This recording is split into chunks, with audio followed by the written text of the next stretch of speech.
All right, folks, welcome to the latest edition of the American Praetorians live stream, or Slack Ops, as Mike keeps trying to rename it. It was Coop's idea. Yeah, in private. Ops is awesome. Oh, We've got David Reeder joining us this month. A little bit of lore on Dave. He was one of the first people to read and get excited about Task Force Desperate, my very first book. The fact that you abducted him first is probably why. David Reeder called me on the telephone and interviewed me about Dead Six back in 2012. Damn, right has it been after I got back to Afghanistan. And that was a thing, just for the Zoomers out there, that was a thing people used to do. They'd do voice chat, like video chat without the video. We would just talk on the phone. Yeah, if you look on your phone, for those who aren't aware of it, there's actually a dial thing with buttons. And if you punch them all the way in, instead of using a little bubble to send text, you can actually get somebody other than like voice to voice. But in 2012, you had to use like the rotary touch screen, obviously. But oh yeah. It would have been even better if you found a photo of a rotary phone and made out like it was actually your dial there. See, I just had a button. It was 0, and I pressed that and then told them who I wanted to call. They figured all that stuff out for me. She's a nice lady, though. She'd be like, "Oh, please hold." Yeah. And then I know Dave Reeder from 5 minutes ago. We were cracking jokes backstage. Yeah. We've been homies a long time. Yeah, we're like this. Here, look, hang on.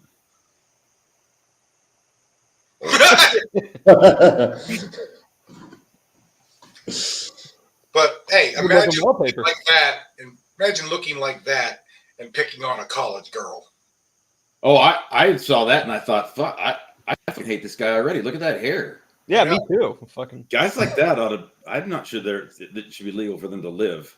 Handsome bastard, looks like Ryan Reynolds. Fuck you, Coop. Yeah. Ryan Look at me, I got hair and I don't have a dad bod. Fuck off.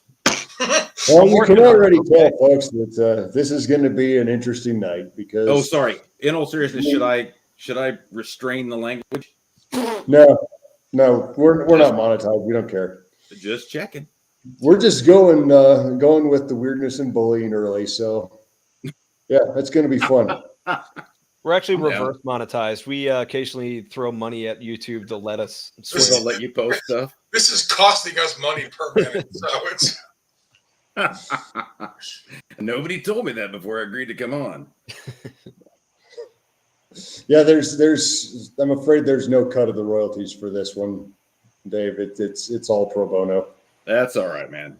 At least you didn't get us next month, where we tell the guests that they have to chip in for the X account.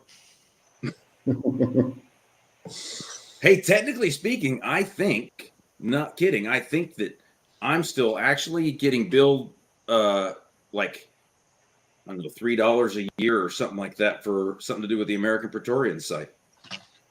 That's $3. Oh, who knows, man? That was for giving Pete a good review on his first book. That's a little inside baseball for you guys out there watching. It's all about them. Yeah, $3 a year. All about them Washingtons, It's yeah. That's real inside baseball, Mike. Your fucking career is about making money. Yeah. Yeah, surprising. Okay, we should actually continue introducing our guests. Oh yeah, sorry. It's not that I. All right, look. So they know me. Okay. I just so we get started before we go. Two things you guys need to know before we get started, and I apologize in advance. One is they're getting ready to play the song of my people. So if you hear a tornado siren, I may or may not have to get off. If for no more reason to pour some tea and go outside and take pictures of it, which is what you do in Oklahoma. And there was something else, but I don't remember what the hell it was. Fair enough. Well, how about you tell the folks a bit about yourself, Dave? I am a writer-editor, or editor-writer. I guess it really depends upon which place I'm. And by writer, I mean nonfiction stuff in the gun space, not like everybody else here with novels and cool stuff. Oh, all the gun shit I write is fiction too. Well, that's fair. Although, man, the when we were in that picture, you with the FAL and the revolver with the basket weave holster, that's still hands down one of the best images I think we've ever heard. Tiger stripe and basket weave, love it. I know, right? But so I was in the Air Force for a long time. I was a law enforcement officer for a long time. Spent some time on the drug task force. Did nothing at all particularly cool. Except drugs. Well, yeah, but not until after I got out. Let's see. What else? I don't know. I've worked for, I got my writing start kind of on military.com. I've done some stuff for Soldier Systems Daily. The guy there has been a great blessing in my career early on by kind of taking me under his wing and introducing me to people. So I've done some stuff on there.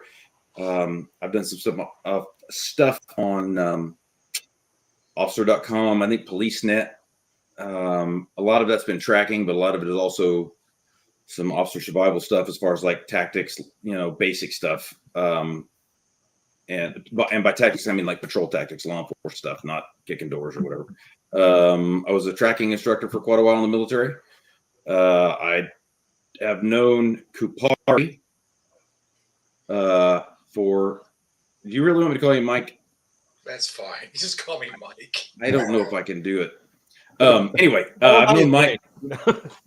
I cold called you, I think, in about 10 or 12 years ago, right? It was 12 years ago, yeah. I don't even know how you got my phone number, to be honest. And he'll never tell. I don't remember either. I don't remember what we're doing.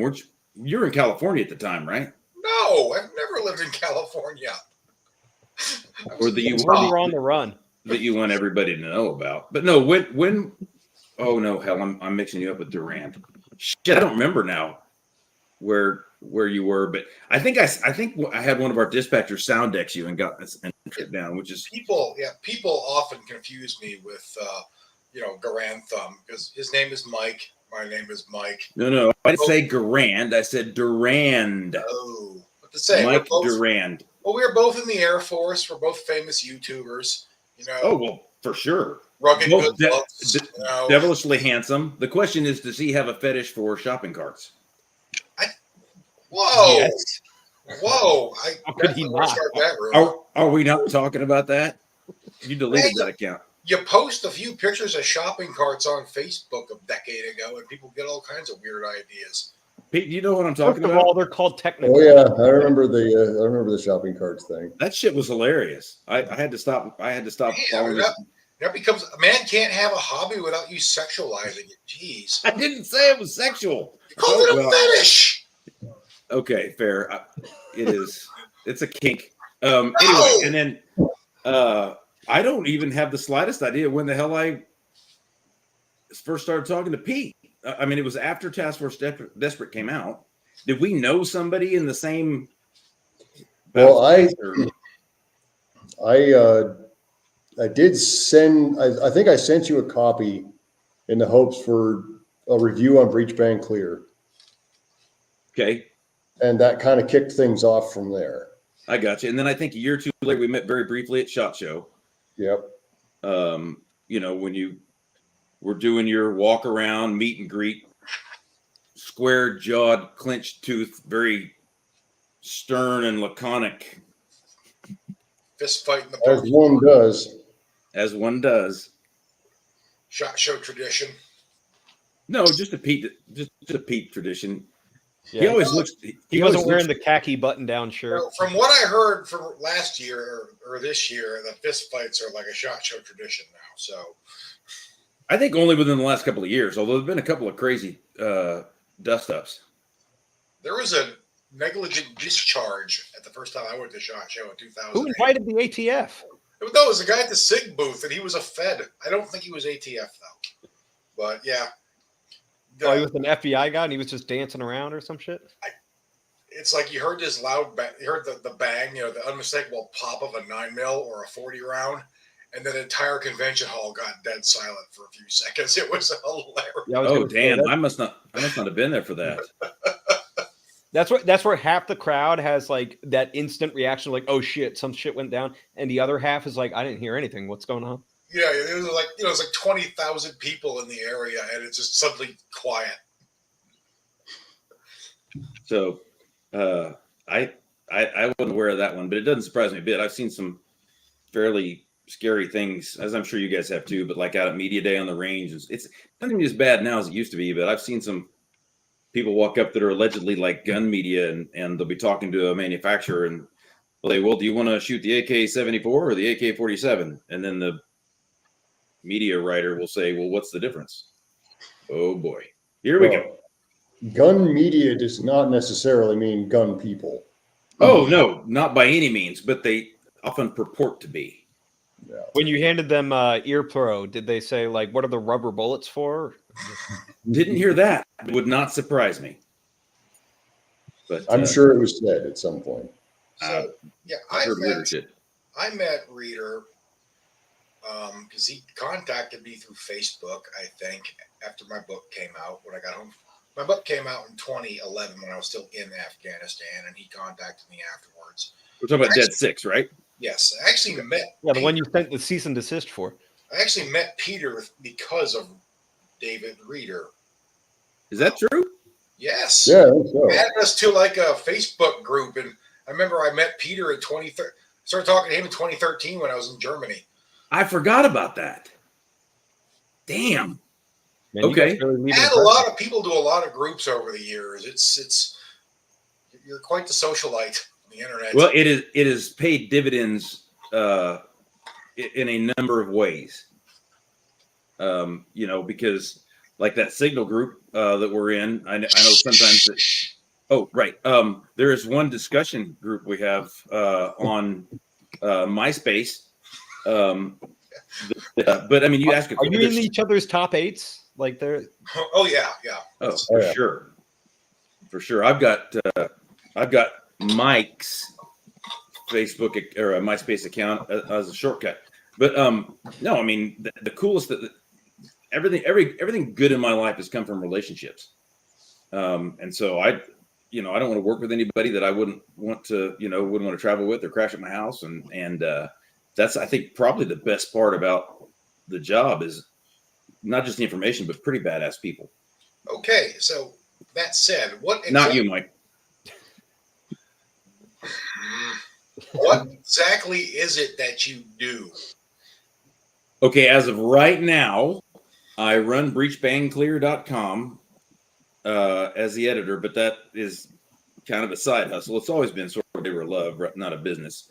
I was previously the editor on a couple of websites. Now I've been doing a lot of search engine optimization consulting for a couple of companies in our space, which is why when you guys were talking about how Amazon was throttling back advertising for like covers that are so scary and have guns on the front, that I was talking about SEO. I was wondering if you guys had done any traditional SEO work outside of the Amazon space. Which I haven't really.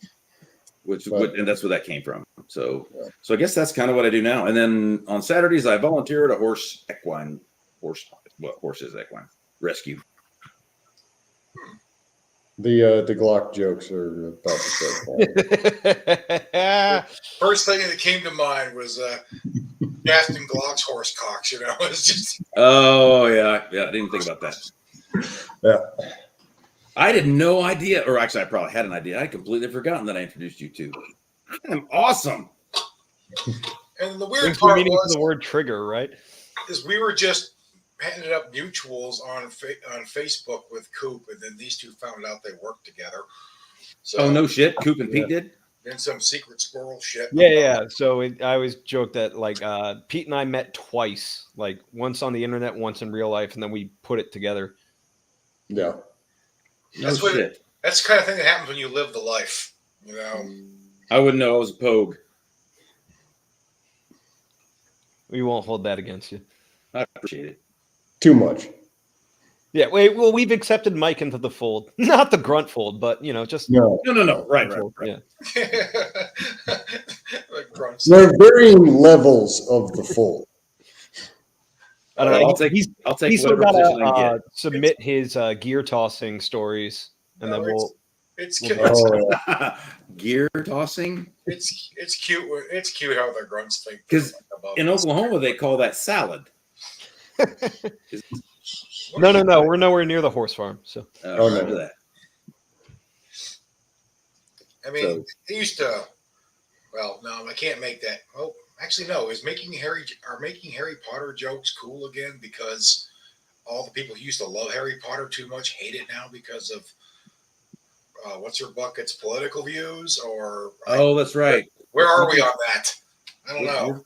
Wasn't there a bunch of drama about like retconning some of her characters or something? No. She has opinions about the whole trans thing that are not. Gotcha. for some reason, she doesn't want them in women's shelters. Just Yeah, and that has a lot of her fans out to the point where, like, that Harry Potter Wizarding World Twitter account changed its name to just like Wizarding World, and then they blocked me. Like, I've never been interacted with the Harry Potter fandom in any way. I've never been part of the Harry Potter fandom. I don't give a shit about. But you did they send you a attract fucking owl to fucking tell you that you're blocked, or did you just find I out? just found out. Like, somebody like I clicked on something. It's like, why these people? What the fuck did I do to these people? Yeah, but you attract a lot of the tinfoil hat people. I think you do that on purpose. And weirdos. I do attract weirdos. Yes, it's a internet zoology is Mike's side hustle. I don't know that it has to make any money. I don't think it does, but I need to find a way to monetize it. But I have used it to help people out. Like, people are like, "Hey, I'm thinking about doing this advertising thing," or like, "Hey, connecting with these people online. They got big accounts." I'm like, "Ooh, hey, let's see what." Why don't you go on that guy's Twitter page and search for the word Jews first? You know, it's Before you do any business with them. just saying.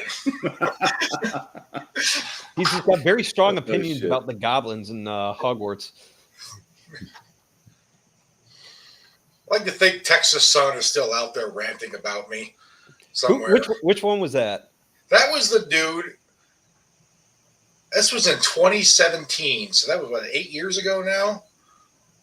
7 years ago, but yeah, I was on Facebook. I was mentioning something about a drug law that Ted Cruz had been like a co-sponsor on, and this rando who called himself Texas Sun chimes in about how Ted Cruz is ineligible to be a senator because he's Canadian. Oh yeah, I remember that.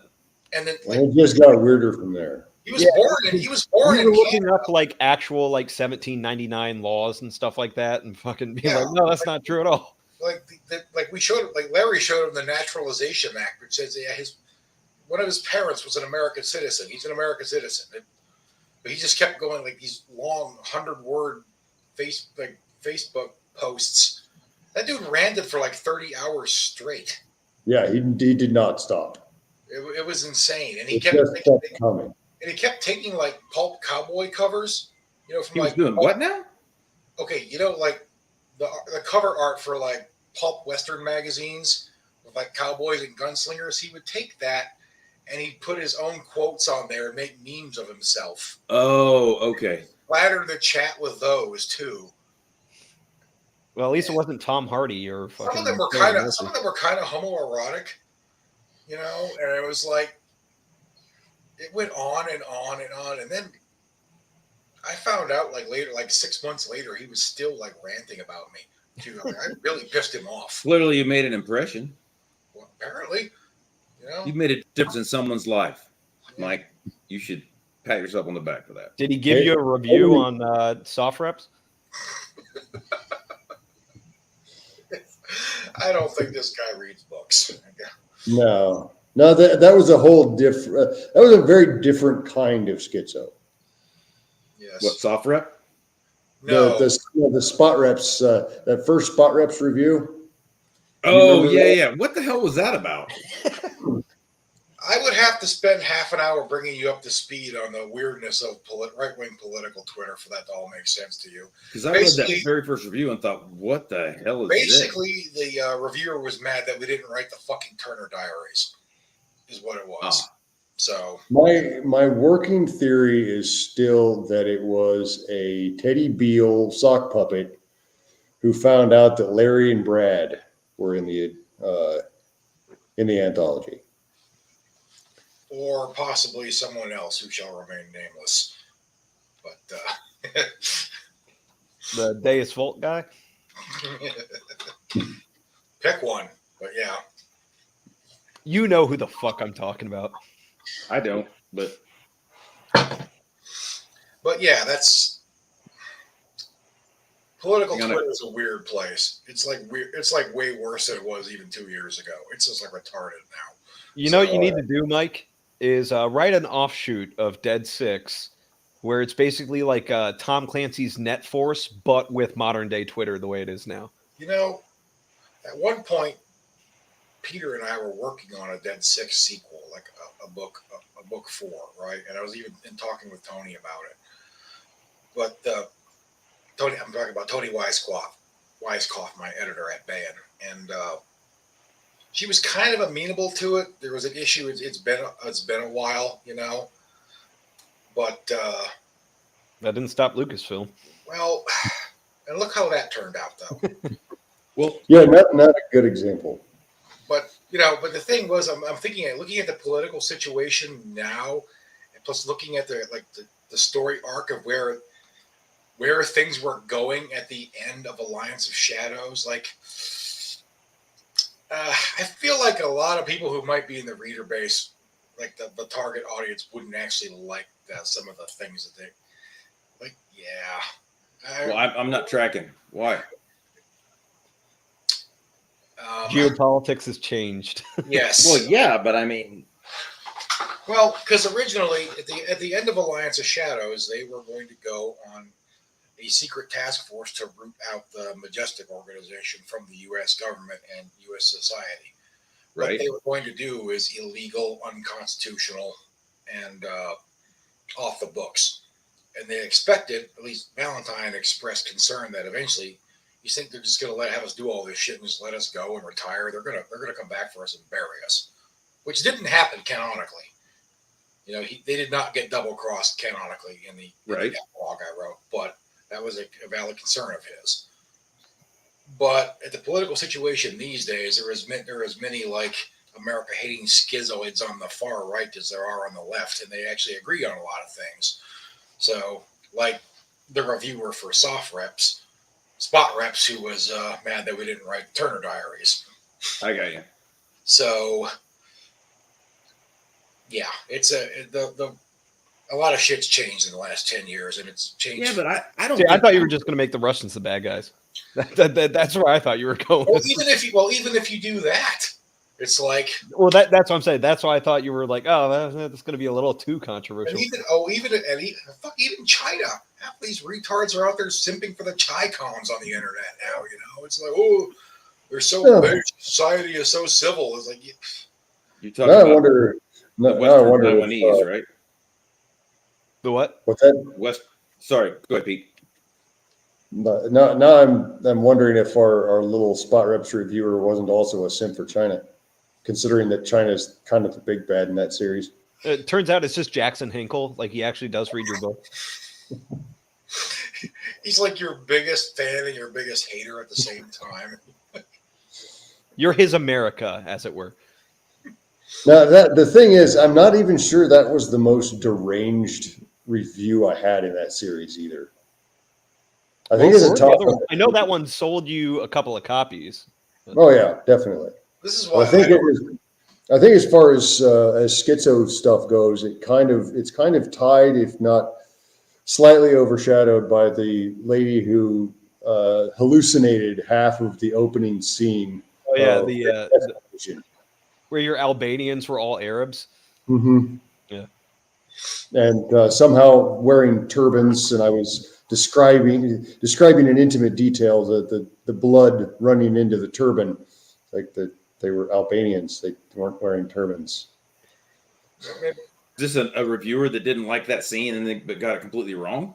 It was a reviewer who saw that the bad guys in the opening of Escalation were jihadis, and proceeded to no longer pay attention and straw man me into this hater who hates Muslims and is dreaming of committing horrible crimes against the poor innocent Muslims. Blood running into their non-existent turbans, because all Muslims wear turbans. And all Muslims are Arabs. Even Arabs don't even wear turbans. I have it right here. Do you want me to read it to you, Dave? Oh, please.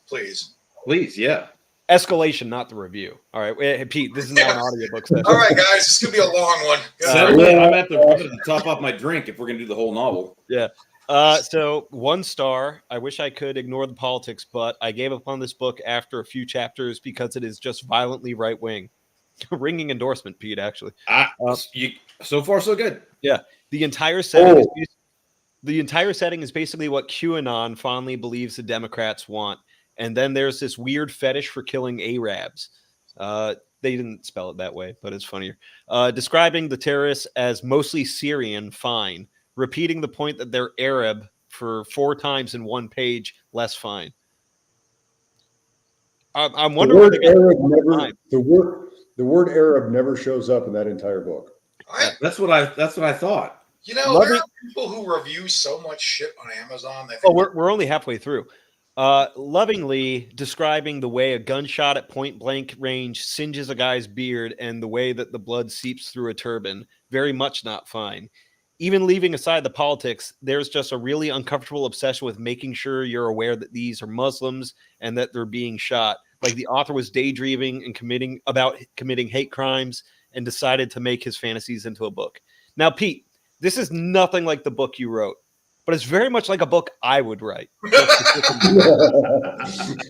Also, I'm going to make a statement here in defense of my friend. He does not daydream about hate crimes. War crimes, maybe. Hate crimes, that's so big. It's never a war crime the first time, right? Wait, war crime is a pretty subjective term. It's not a hate crime either. I love the crime. No, just. But I did go to fear, so I have been addressed as a war criminal before. But it's yeah. So we all have. It's only a war crime that doesn't suit your agenda. Yeah. But it's like they're reviewing like the first scene of Team America and not realizing it's comedy and then attributing it to your book. Yeah, I wonder if it was just they even read it or if it was they just read the BuzzFeed summary. But because you get that, wasn't there another one where somebody mixed up your book with somebody else's, obviously in the review? There have been a couple of those, but I think the big one was Ice and Monsters. I think what's funny is the one like right below it. I actually have no idea if they're really talking about your book. So this is Christian Kuhn, or it's probably pronounced wrongly. 1 star, nonsense. Good grief. I, much like the characters in this book, did a lot of bounding. I simply couldn't stand any more of the nonsense. Seriously, these guys would literally be cyborgs. The amount of adrenaline dump they would have had, regardless of how badass the author made them to be, would have killed them. The amount of concussions would have left them like zombies. Do not waste your time. That's in all caps, by the way. Unless you live in a fantasy world where the good guys always win. Apparently somebody's never trained to be infantry. Because they bound a lot? That's what I thought. That's what caught my mind. It was like, I mean... Yeah, that's what I didn't understand. Like, bound... Because they're using rudiment. I mean... Because the good guys always win because of cardio, I guess. You know, that's not realistic. No, Mike, it's because they're screaming the ditties, okay? I'm up, they see me, I'm down, and then they're down, you know? If you don't get the ditties right, people are gonna die. That's how you bound. And I did like the hand-to-hand combat scenes where Pete had them actually shout Marine Corps. No. Let's get it right. They were shouting kill. Yeah. Hoorah, he shouted, thrusting his bayonet through the communist. He choked him out with his tan belt. And then he woke up and realized he was on the floor of the bar in Oceanside because the tan belt is nothing. The tan belt is nothing. Oh man. What the hell are we talking about? Just reviews. Which brings me, David. Has anything you wrote gotten just baffling reviews or comments on them? Yeah, I mean, you got a lot. You got websites. You got blog. You did blogging. You got. Have you ever gotten like schizo feedback? Oh, for sure. But typically all on, obviously on the nonfiction stuff. Yeah, that's what I'm talking about. Like, this yeah, His I don't immaculate. Okay, like no. Oh yeah, for sure.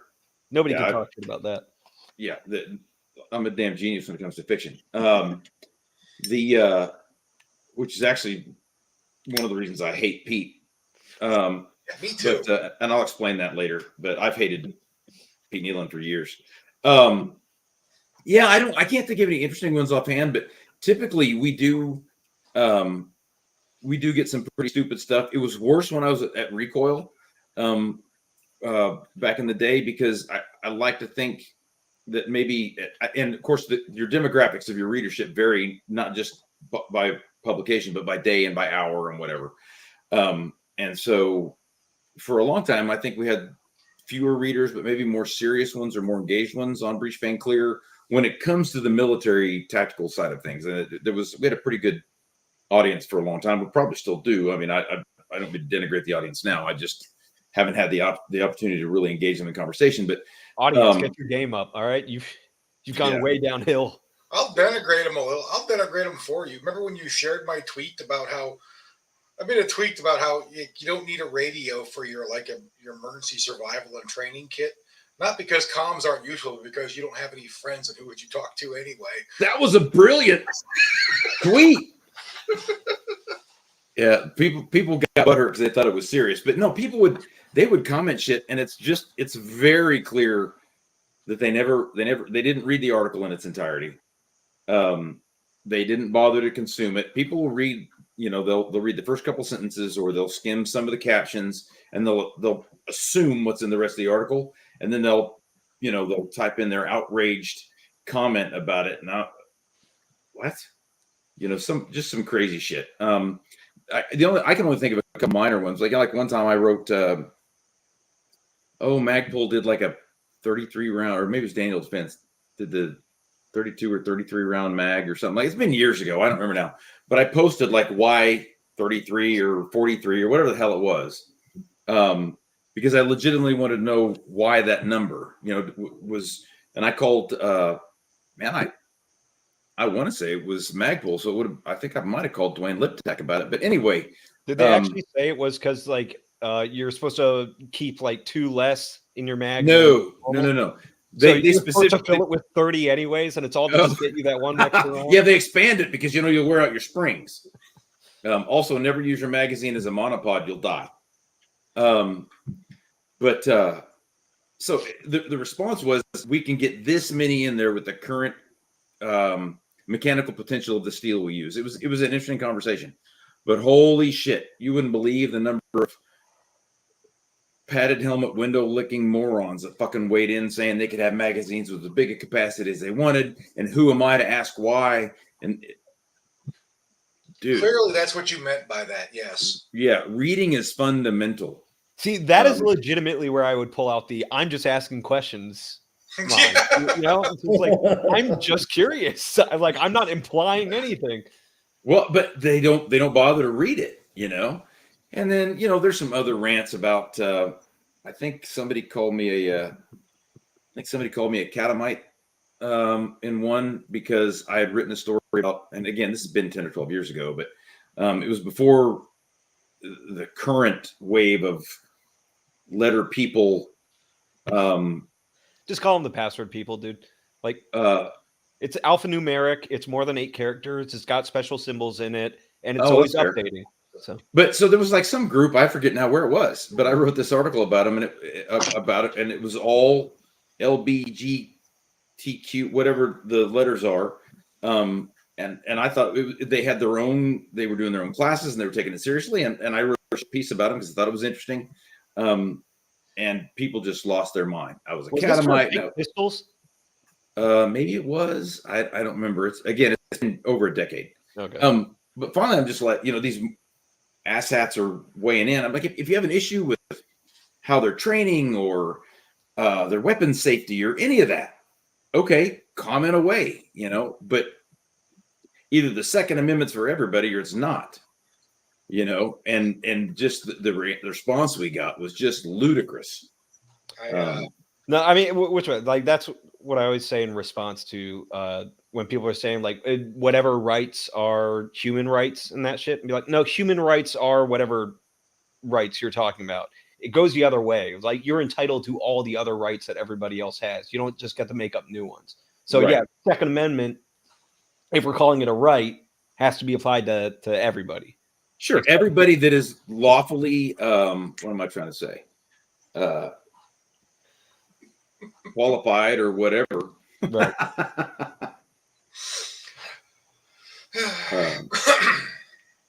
That anyway. never gets old. You know what also never gets old? Pete's jawline. It's Well, perfect. technically, it is getting older by the day. So Yeah, but you still got that chiseled look and the It's a mentality, okay? the tech turn look. it's a way of life. Now, if I didn't have a 5 or 6 head and I had all my hair and I had your jawline, I wouldn't make fun of you. But I don't, so fuck off. I think that's reasonable. The hate. Anyway, Let the hate flow through you, Dave. I will. Yeah, but I can't think of anything specific. The best part about that, though, is first of all, on my website, obviously I can respond however I want, and I encourage my writers to do so. And then on Recoil, Ian Harrison was my boss, and he was always like, "No, blast them." And sometimes he'd come on and blast them. So we didn't have to just eat it. But if people spent 10% of the time they spend with their outraged commentary actually trying to better themselves or offer constructive criticism, we'd sure be a hell of a lot better off. And they'd probably make friends so they can actually justify a radio. True. Exactly. And then Mike wouldn't take such a beating. I mean, if they think they're going to insult me in the comments and hurt my feelings, joke's on you. I don't read the comments or my reviews. So, yep. Mike, I got myself a T-shirt that said that. Wasn't that tweet? It got us involved in some guy. It was like the Pacific Northwest militia guy or something. I don't remember, but that guy is like I don't think so that I can recall. But that guy's like a raging racist. So I don't. I don't know if I'm thinking of the same guy, but because he was like LARPing is training, and yeah, so that's him. That's that PMW gorilla dude. Yeah. Yeah. So he was just like stop making fun of us for LARPing because this is actual training for like the post-apocalyptic or the Boogaloo or whatever the fuck you want to call it. And I pointed out, it's like none of these LARPers ever LARP as like the actual logistical MOSs that would really matter in those cases. It's like nobody's LARPing as the supply guy. Nobody's LARPing as the comms guy. Nobody's LARPing as, the bulk fuel specialist or whatever the fuck. They're only LARPing as grunts. Like, you know what I mean? Like, it very clearly is a LARP, and it's not to prepare you for when shit goes down. And, we're called infantry because it doesn't take, 20 years of, horse riding and jousting to do what we do. You can get somebody to infantry standard in relatively short amount of time. So after the shit goes down or whatever, you can pick people out who are not going to be retarded and train them up to be the grunts and the patrollers and all that stuff. It's much harder to get a guy who can, encrypt comm and rework that stuff, but I would argue that some of that, it's not going to do them any good because they're like, going back to Kapari's deal, they don't have a group. And so I think a lot of people, if they're sort of solo folks, they don't realize that there's more to it than that. Well, they like to buy. I mean, I get you just want to buy stuff because it's cool. That's fine. But just be honest with yourself about it, but don't call it training, okay? Yeah, it's like that, no, you're not. You're not training because you bought a Baofeng radio and a guide to hacking it. You're not like the platoon comms guy now. Okay, you're just a dork with no friends. The other thing that really pissed people off about that dude was he is not, he has never served. He does not have the experience that and he eventually had to admit that. Like, he's making himself out as this great expert and teaching people about how to train when he's making it up as he goes along. Right. Was that the dude from Oregon? Yeah. I don't know where he's from. He's like PNW Gorilla or some shit Yes. like that. I think he's from Oregon because Mike didn't one of our guys, or maybe it was Pete, didn't one of our guys write an article that was called "The Screaming Fat Man from Oregon"?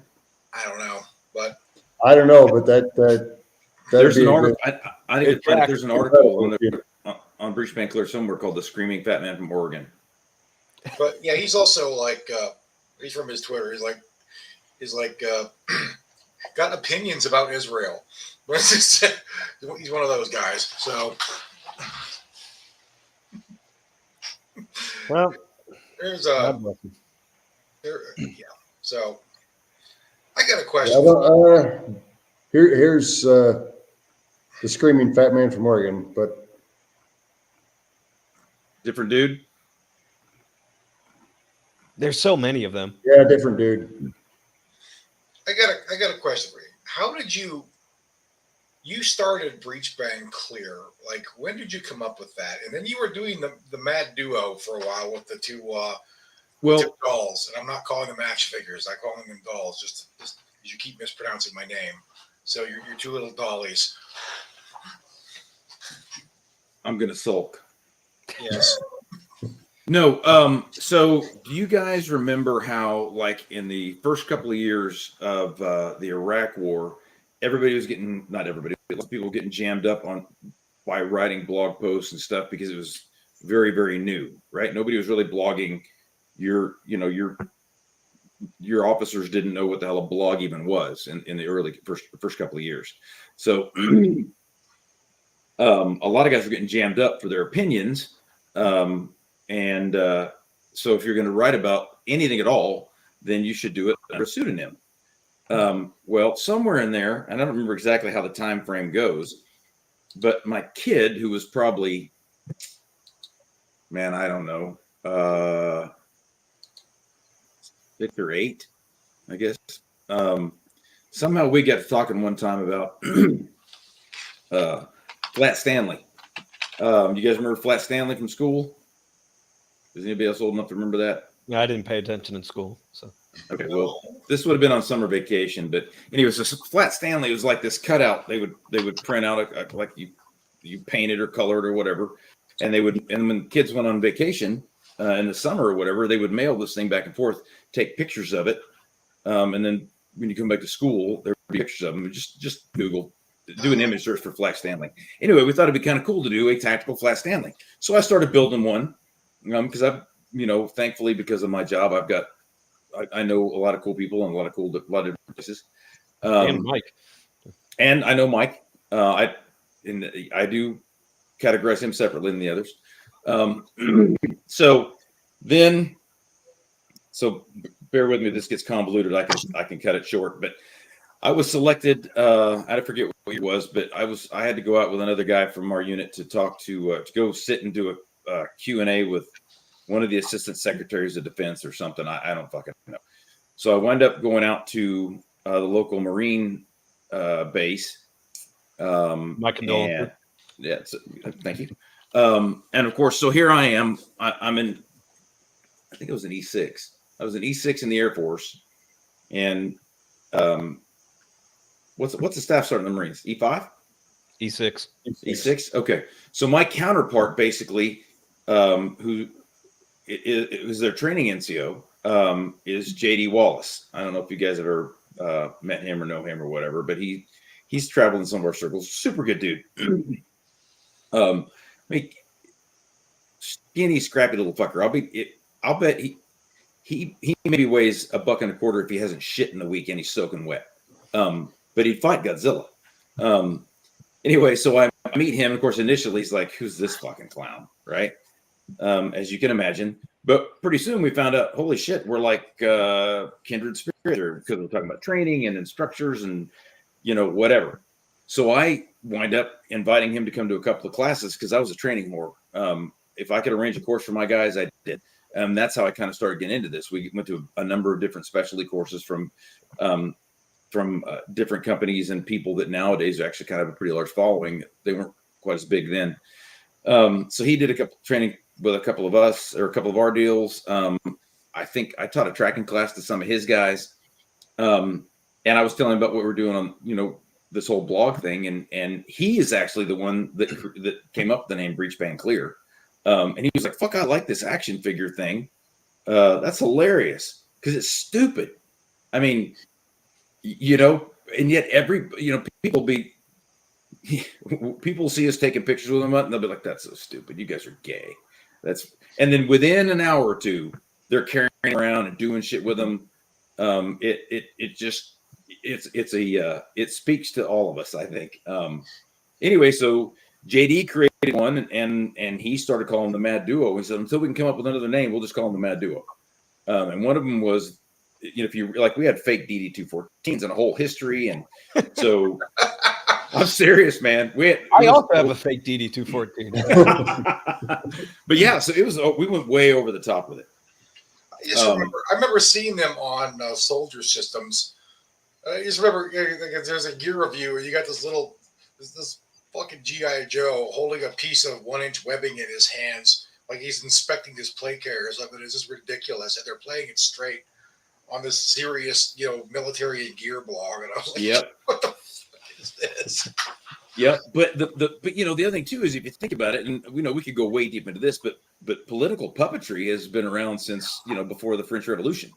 So anyway, JD created a guy, and I had a guy, and we jocked him up, and we'd take him different places, and pretty soon we were taking him to events and training schools. I mailed him to Israel. I mailed him to Australia. They went to Iraq 2 or 3 times. We had to do a full body transplant on one of them because only his head survived when he was in his Humvee in Iraq because it was an ID. So that's kind of how it took off. Now, this was legit back before Instagram or Facebook. This was the MySpace age. So you guys remember that guy, Jack something or other, who was a shady fuck in the early days of Afghanistan. He wound up kind of he kind of bamboozled the guy that, God, what's the name of the fellow that wrote Battle of the Green Berets? God, I can't believe I can't remember. Robin. Yes, him. We all have the internet, we can. Yeah. Well, if I get on the internet, I'll get distracted. Anyway, so there was this whole big thing with it. Jack No, that's not his name. Fuck, no, I got it. Well, anyway, I wrote Robin Moore. Robin Moore. Right. So this Jack dude, hang on. Forgive me here.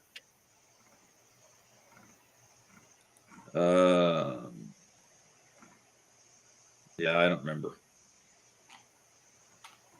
Whatever, I'll figure it out. The guy's an ass clown.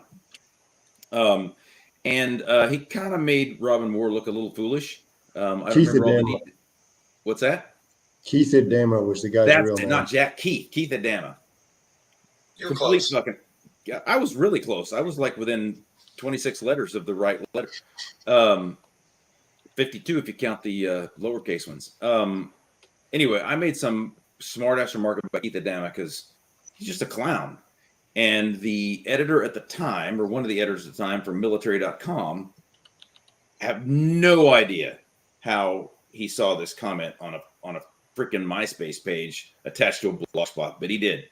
Now, understand at the time that nobody knew it was us, right? You had to, if you wanted to talk to these action figures, you had to talk to them in character because we didn't want anyone to know who we were. So he messages and said, and we had this whole hierarchy, like if you were a Mad Duo minion, then you worked for them. If you were a Mad Duo handler, then you were authorized to carry them around, all written from their perspective, right? So he reaches out and says, hey, this is some hilarious shit. Love what you're doing. Love your opinion about Keith, whatever his name is. Have one of your handlers reach out to me. So I reached out to him. He's like, love the style, like what you're doing. Would you like to write a couple articles for military.com? I said, yeah. I mean, is it pig's ass poor? Of course I want to write a couple articles for military.com. So it took me over the weekend. I think I did one, took some images, sent him in. And I mean, within probably 30 minutes, I get a phone call from him. And he's like, going back to that phone thing we talked about earlier, Mike, where people actually dial it and talk. Pay attention. By the way, Keith Adama's nickname was Jack, so that's why you were thinking of it. Ah, okay. Sweet. Thank you. No problem. And he said, hey, I think there's been a misunderstanding. I don't want you to write as David Reeder. I want you to write as the Mad Duo. Okay. And that's what got it started. That was Christian Lowe from military.com, the other one of the first couple of guys that he and Eric Graves at Soldier Systems. But yeah, so that's where it took off. And then I started writing, and Christian eventually left, and another dude took over, and then God help us, Brandon Webb took over as the editor. And shortly after that, thank God, I moved to Recoil. Happily, because of an article I wrote on Breach Van Clear. So, and we can go down the web path. We could. I feel like the discussion of like the lore of the gun blogs could be a whole stream in of itself. Oh, for sure. Yeah. But yeah, so that's how it started.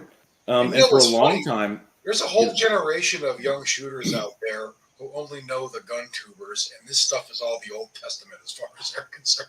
They really don't even know who Gecko 45 is. Now you're gonna have to tell the tale, Coop. You brought him up. No, you know what? They can Google it. They have Google now. I love me some Gecko 45. He's my hero. He's right everybody up there too. with shit.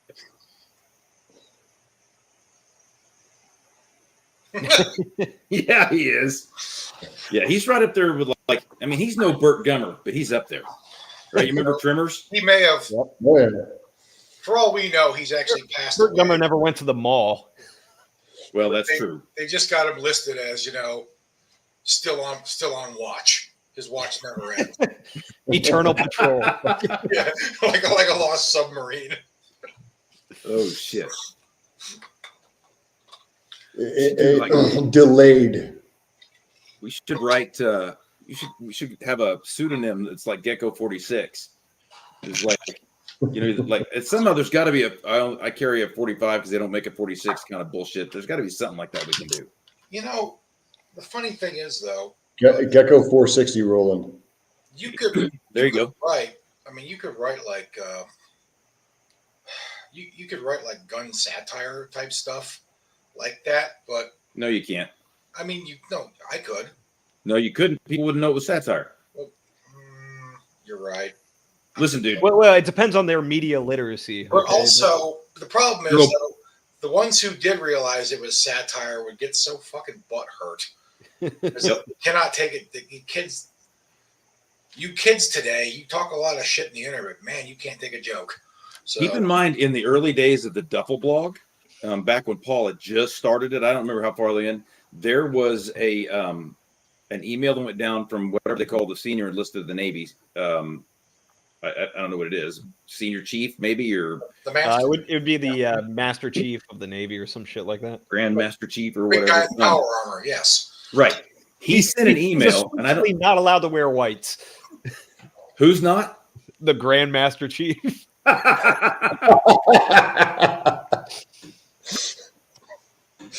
Yeah, certainly not with a pointed hat.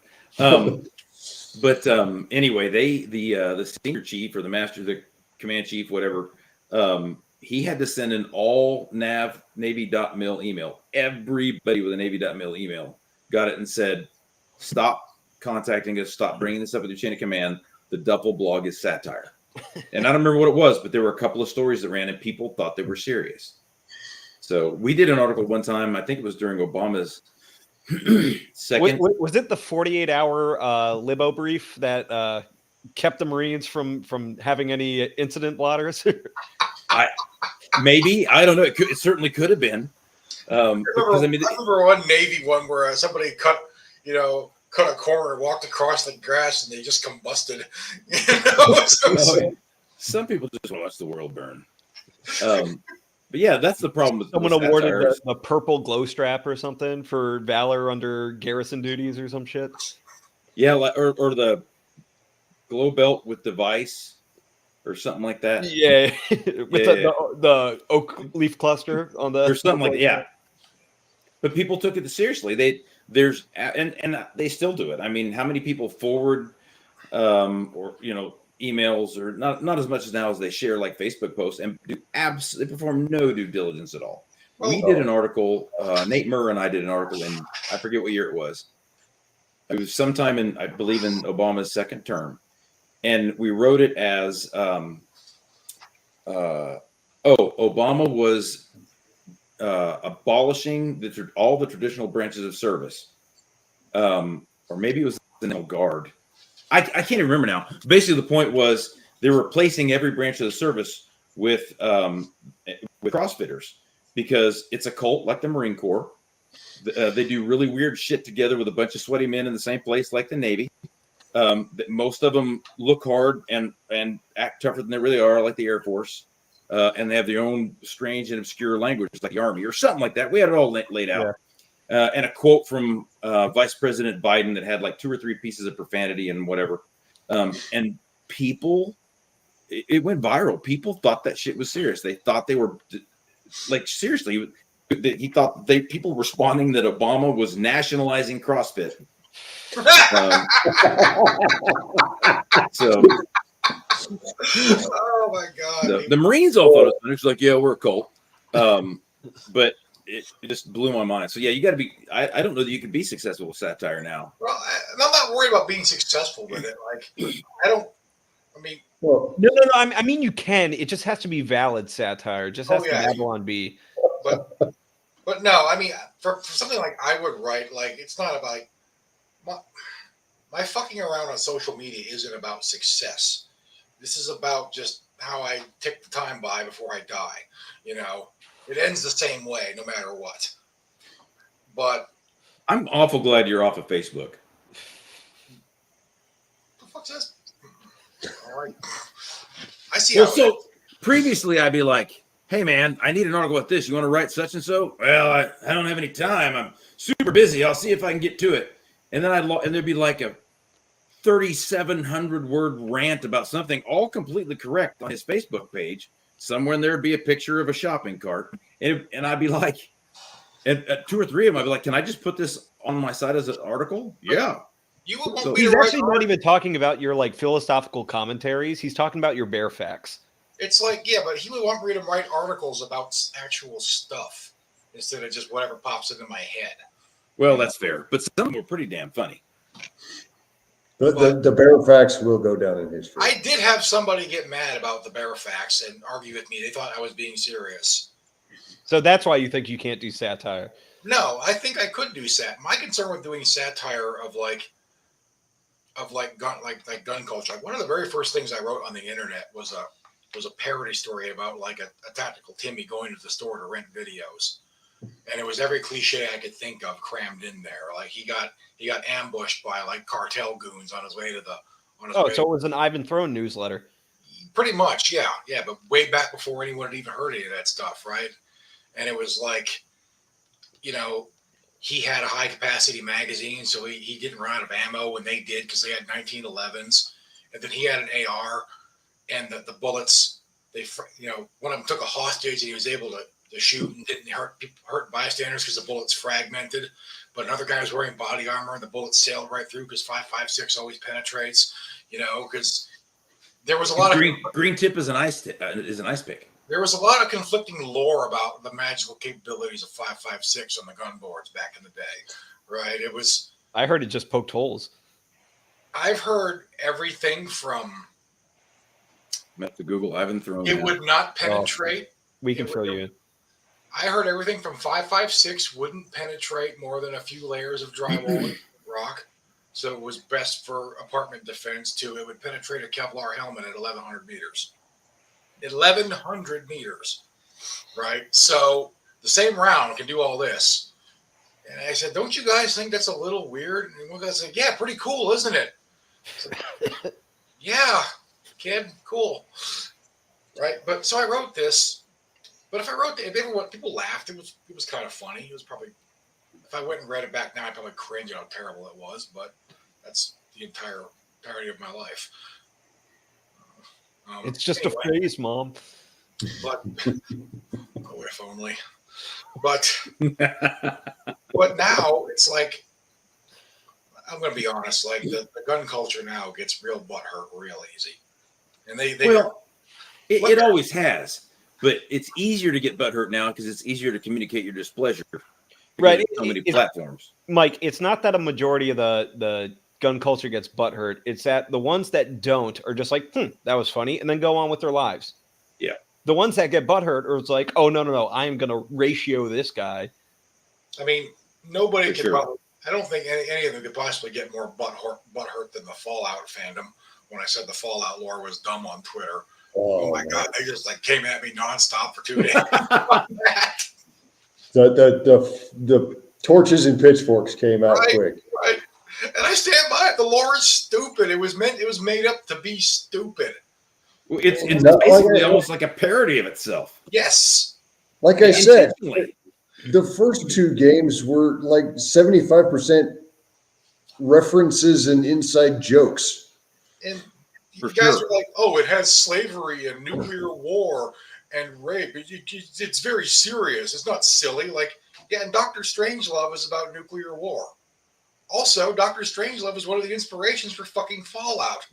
But and a brilliant classic. If you're a 21-year-old on the internet, you probably don't know that. But I had kids yelling at me that I wasn't respecting the lore of games that came out before they were born. I wonder what they think about Blazing Saddles, because by their metric, that's a serious movie. I can answer that question. Right. What do they think? It's a very... They will go into shock. About 3 months ago, my brother and I had a movie night and got all the nieces and nephews, the entire child army together, and we watched Blazing Saddles. And about 5 minutes into it, the looks on their faces were, oh my gosh. It was hilarious. He said the sheriff is near. Where the white women at? What? Oh, man. Oh, it's funny. I have no idea if it's real because I don't trust reaction videos, like whether they've actually are just watching it for the first time. I saw a black couple watch Tropic Thunder for the first time, and their reactions were very funny. I don't know if you could make that movie now. No, you couldn't. You absolutely couldn't. Just because nobody has a sense of humor anymore. Like, I remember when like the whole thing, like a few years ago, when suddenly blackface became a big scandal again. Like, well, it's because the Canadians were up to their normal. Nobody was doing minstrel shows in like 2015. I don't know what, but like there's this big running joke about it. You're not allowed to do blackface unless you're Robert Downey Jr. Well, Mike, I can explain why it became a big thing in 2015. See, I live in a state called Virginia, and once upon a time we had a governor who. Yes, I remember that. But okay, you're not allowed to do blackface unless you're Robert Downey Jr. or the governor of fucking Virginia. Because and you're only doing it to win a Michael Jackson impression contest. You got to contextualize that. Yeah. Don't forget if your name is Trudeau. Oh yeah. That was just one of his many disguises, though. He was like, he's like Zartan from G.I. Joe. He's got a million faces, and I don't know. Zartan's way cooler than Trudeau. Wasn't that the plot of the G.I. Joe movie? Like, what if that actually happened, but he took over Canada by mistake? I think you're thinking of Omega Force, or no, Canadian Bacon. No. Yeah, Canadian Bacon. There's a classic. Don't you bring? I can't remember his name is Brian or Bud Boomer. Barry Bostwick. Don't you bring the Bostwick man into this? All right. You're not talking about the sheriff? No. What are we talking about? Reader. You've confused me, Kupari. The point is, Justin Trudeau can disguise himself as anything except Pierre Trudeau's legitimate son.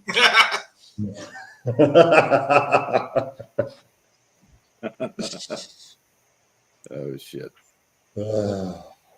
How do you pronounce your name, Mike? I pronounce it the way my entire family has, Coopery. So wrong. Oh, that sounds stupid. Well, that's the way you're going to address me from now on. I don't know if I can do that. I think you can. Okay. I think you will. Just call him Coop. It's fine. Yeah, that won't cause any confusion at all. Roger that, Coopery. There you go. See, you get 2 finger guns for that. Look at that. Thank you. I can totally make this work. And it actually was some confusion here when we first started doing these, because for my entire life my nickname was Coop, as it was my father's before me, right? And then that's just his fucking name, right? So But the joke's on you. I found out your nickname was Coop, and I legally changed my name to be Coop after that. my nickname is Mike. You know, Coop's real birth name is Guido, but he changed it to Coop just to screw with Mike. like Guido Paisano. You know, it's just, he doesn't even look Italian. He's not swarthy. He's tall. You know, I'm not that tall. I've never met you in person. Don't ruin this for me. I am the shortest one of the 3. So like what? Having met him in person, I can attest to that. Yeah, I'm like 5'11", dude. I'm so... Oh, I was gonna be like, stop me when I get to the. No. You're taller than I am. You're at least, what is that, about 10 inches taller than I am. Oh, I was gonna say, and I'm 5'11", but you know. If I really stretch, I can hit 5'9". Wow. Just wear bigger boots. Wow. Yeah, I just put soles on the bottom like you guys. I didn't know most day in the time. I didn't know we were having little people on the stream. Okay, that's why our screens are on the bottom. We're actually just standing in front of you. Actually, I could probably. There you go. Just raise the chair up. You know? It's as tall as it'll go. There's Pete again. That one was actually accidental. That's a little creepy. Okay, I'm gonna just go ahead and say it. You know why you're doing it. Well, I'm trying to figure out how to make them cycle. If I could just make them cycle, but I'm not that bright. So, like I said, we went with the weirdness and bullying early, and it's not slowing down. That's how we do. And yeah, you know, our half dozen or so loyal fans eat this stuff up. So it's they tolerate it. It's really more for our entertainment than theirs, you know. Well, the chat was going on for almost 10 minutes for the new Gecko 45 pseudo. And so here's what I think we need to do. I think we need to pick a charity, a good one, and we need to get every swinging dick we know that'll write, and the ladies too, or whatever we're calling the ones that are in between, and like make it the Gecko 46 files, and then all the proceeds go to something, and make everything over the top, like if Coopery was John Wick. Like weird. I wrote like a whole bunch. I did that once, and it turned into novels. So.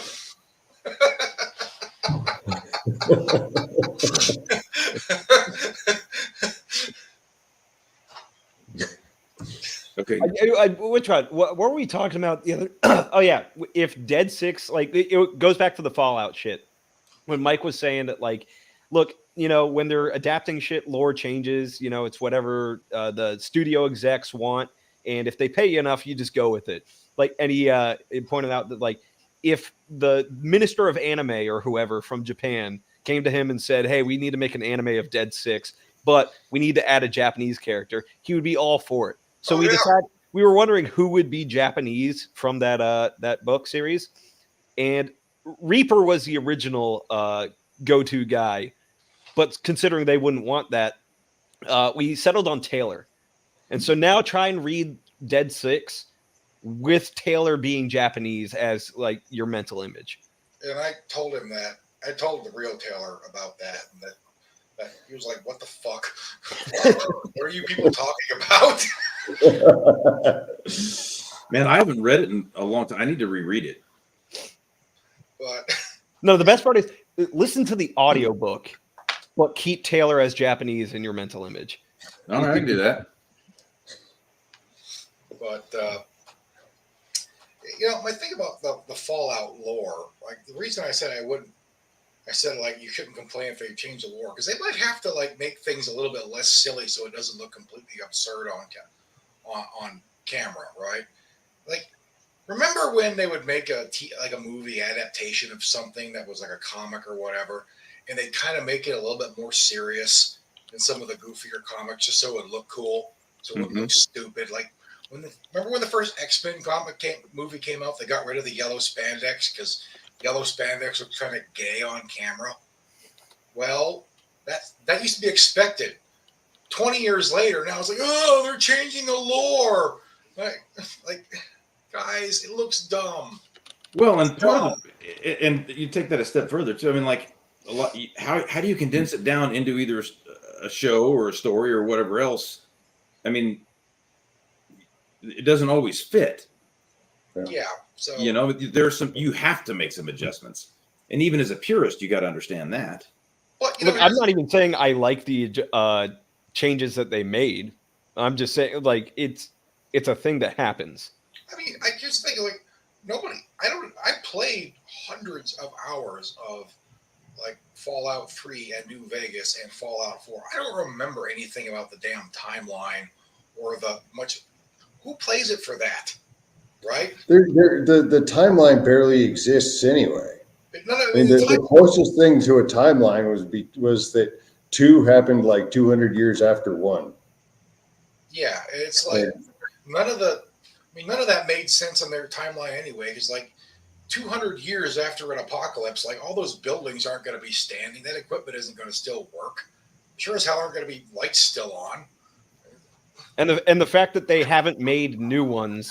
Oh yeah, and everybody's still living in hobo shacks. Like nobody's built like a new house in all that time, or even patched holes in the walls. And what I was pointing out in that thread too is like half of the flavor text in the first 2 was Star Wars, Mad Max, and Dirty Harry jokes. The big bad in the second one was a power-armored Secret Service agent named Frank Horrigan to continue on the Clint Eastwood theme.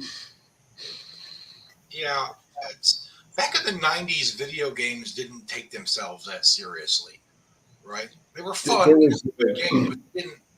It wasn't until like the early 2000s before games started getting up their own ass. Well, that's my other thing is like, all right, if you're going to complain about Fallout being adapted horribly, imagine me, a Tomb Raider fan, seeing any of those movies. That crossed my mind too. Like, okay, you guys are complaining about first of all, the Fallout TV show wasn't even bad.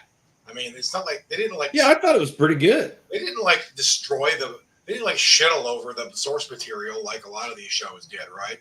But you guys want to talk about bad adaptations of like your favorite video game? I saw the Super Mario Brothers movie. I was about to bring that up. I saw Wing Commander. I never did. I refused to. Wait, did they make a Wing Commander movie? They did. Yeah, they did. The fact that you don't know about it's a mercy. All right, Dave. You would imagine that Mark Hamill would be in this Wing Commander movie, right? No, because he's in all of the video games, acting as one does, being an actor, right? As a voice actor, yeah. No, they have Freddie Prinze Jr. Yeah, that's the look.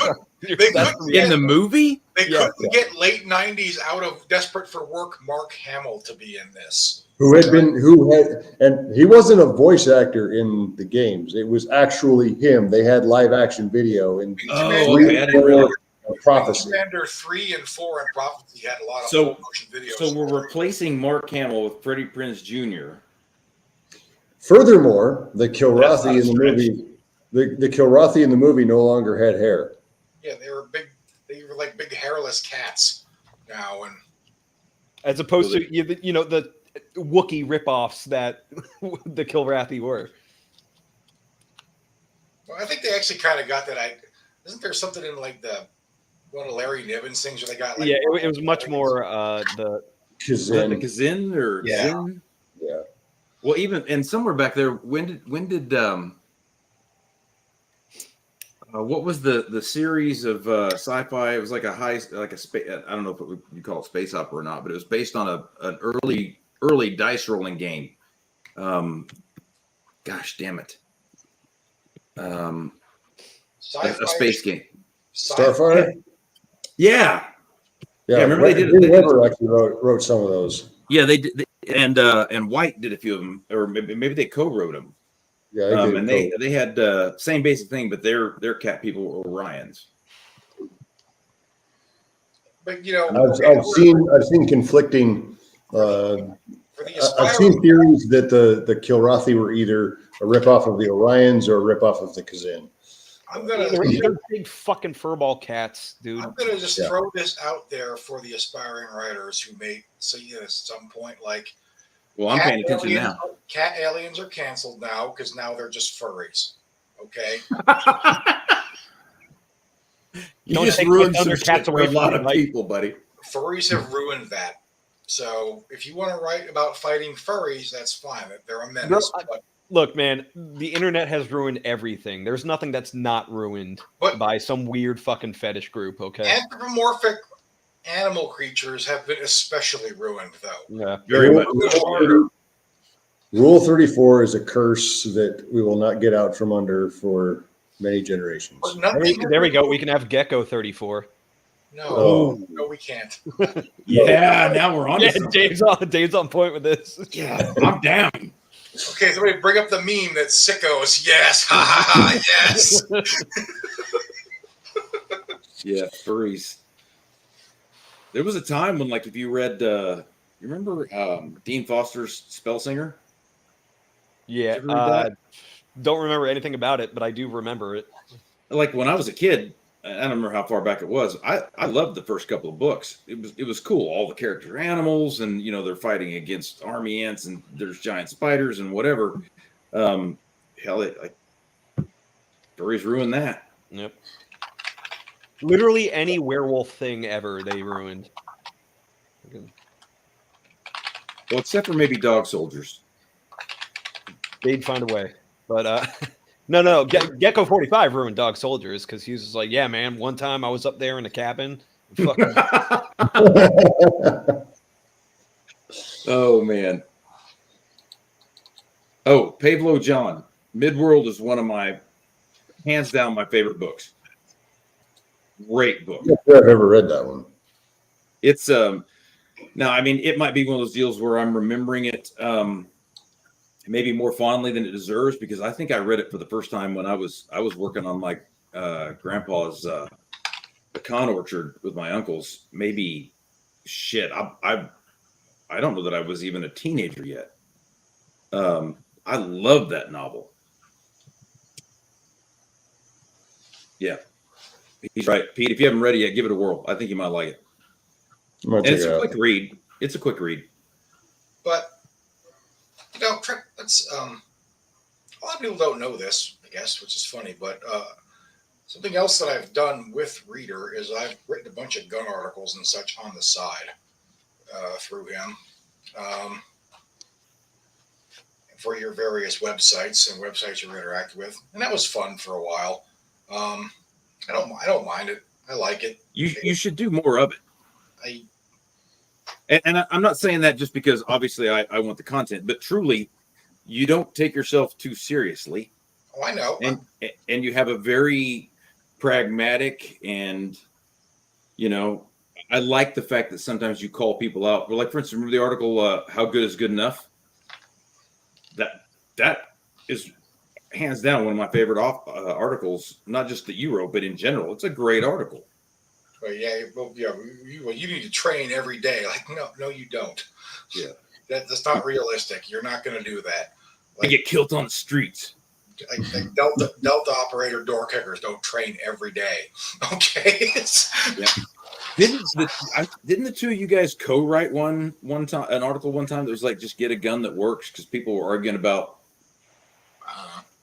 Man, on Breach Been Clear, there's something, I think it was just get a gun that works. But again, it was very pragmatic, and people are just raising it. My articles tend to be like that because there's a lot of there's a lot of hyperbolic opinions in like on guns, and I know that's like a big shock. Hyperbolic opinions on guns, but kind of for a while there, it wasn't as bad. You know, it was like really cringe in like the 80s and 90s, and it kind of by the early 2000s, and a lot of more serious publications like SWAT magazine and stuff. It was pretty fair. You know, nothing was like. I think some of that might have come from the fact that like all the super good advanced guns that everybody like really wanted, none of them could afford. So it was like, Yeah. So it's like yeah, if you want to be real operator, you got to get HK. Also, good luck getting an HK. Like, so Because you suck and we hate you. yeah, it was all right for a while there. Like there wasn't like whole lot of dumb shit, at least from certain areas, and then. But now it's just like people have like very strong opinions about things that you need and then things that you will die without, almost. And they're like, I've seen YouTube videos where you need a weapon light, and it has to be a very bright weapon light. Like, well, 10 years ago, weapon lights that bright didn't exist. So what did you do back then? Like you fucking coped, you know, or you. I hung up oil lantern under my gun. Okay. Oh yeah. It's Well, and you know. And I know I'll probably be excoriated by anybody, you know, that is in the cool guys group or whatever by saying this, but you know, like in my early years, from Boy Scouts into the military and law enforcement, like whatever you had to use as a tourniquet, used it as a tourniquet, you know.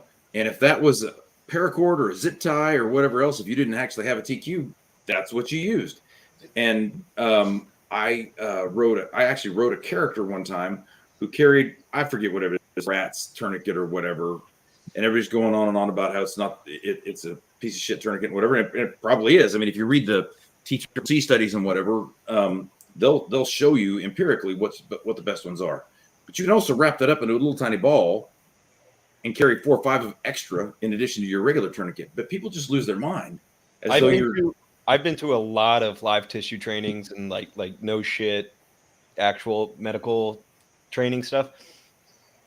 And every single time they always stress like how effective a fucking rag and stick is.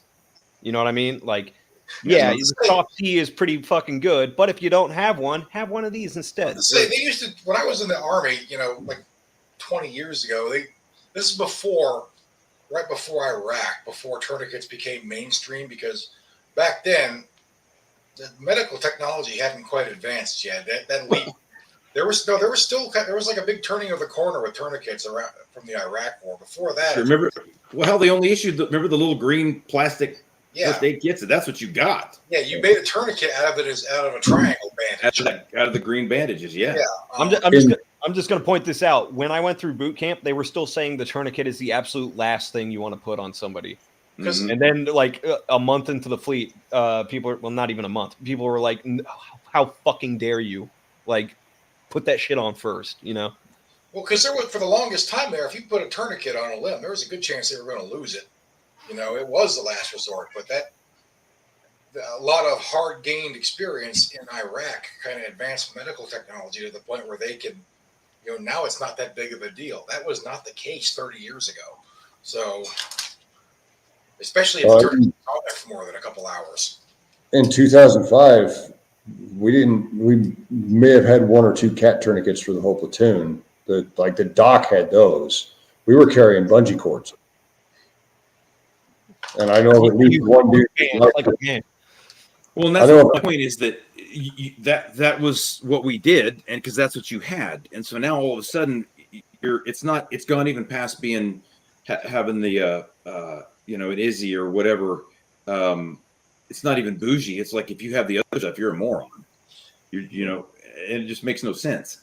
And I know a dude who's still alive because of bungee cord tourniquets. So he had one on all 4 one on each limb, because an RPG hit the gun mount he was on. And this was in 2004. So, yeah. Eddie, right. The other thing is, like, a lot of that goes into, it's like, all right, we know you have to constantly be assessing and constantly be improving and stuff like that. But it goes back to good enough is good enough. It's like something is better than nothing, right? Yeah. Like, if all you've got is a belt, use a fucking belt.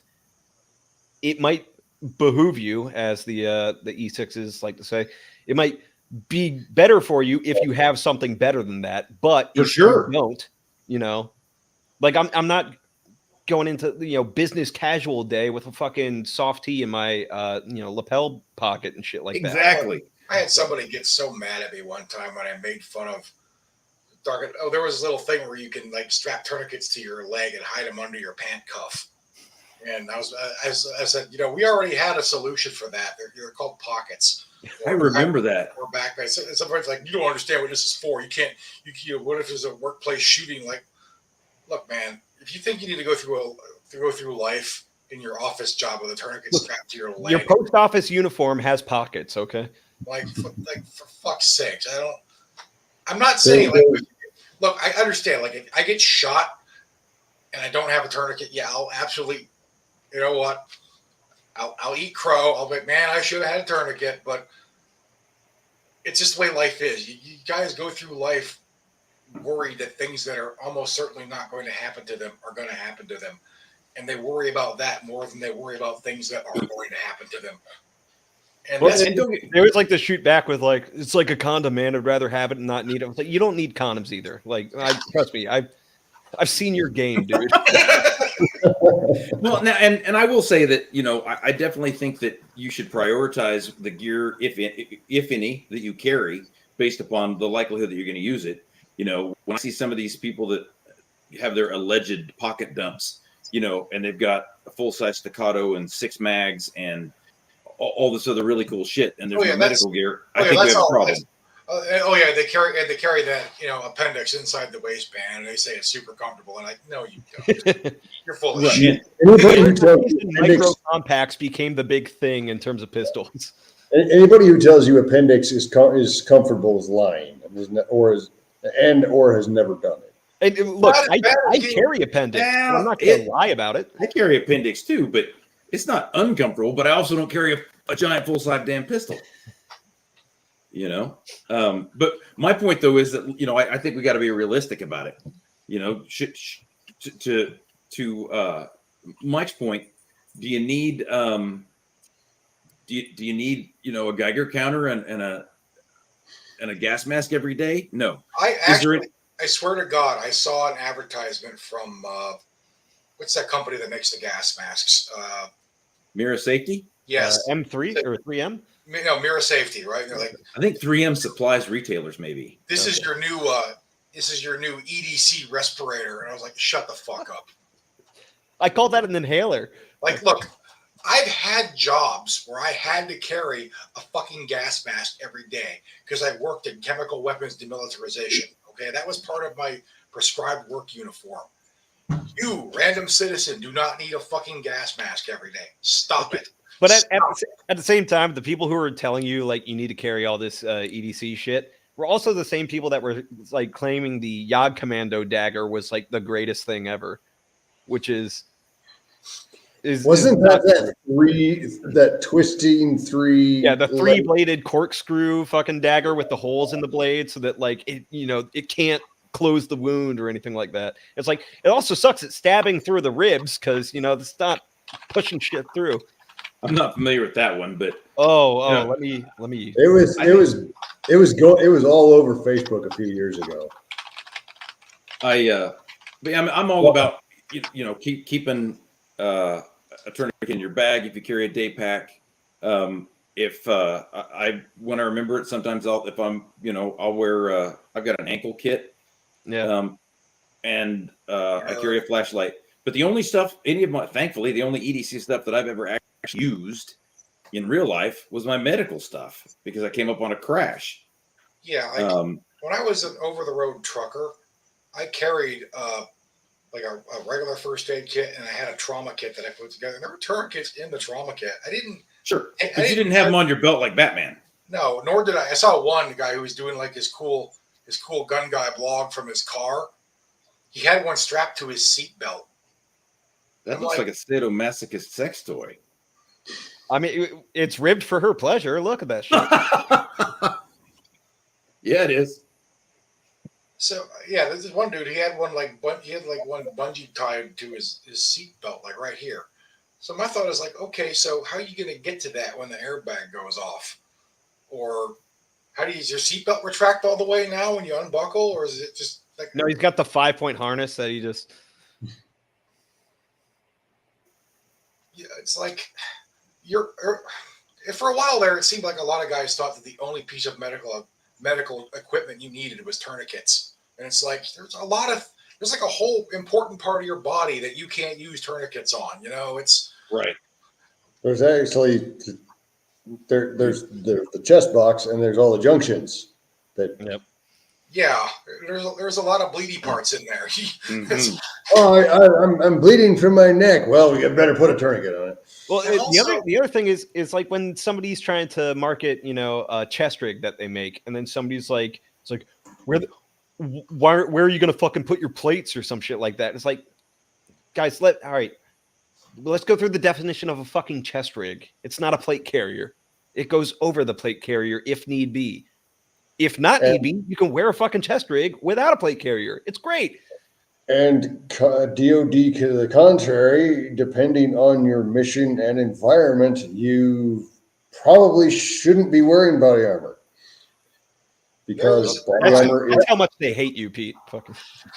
There was a time, for all the young folks out there, when the DOD here we go, fully expected you to go to war without body armor on. Your and an onion on your belt.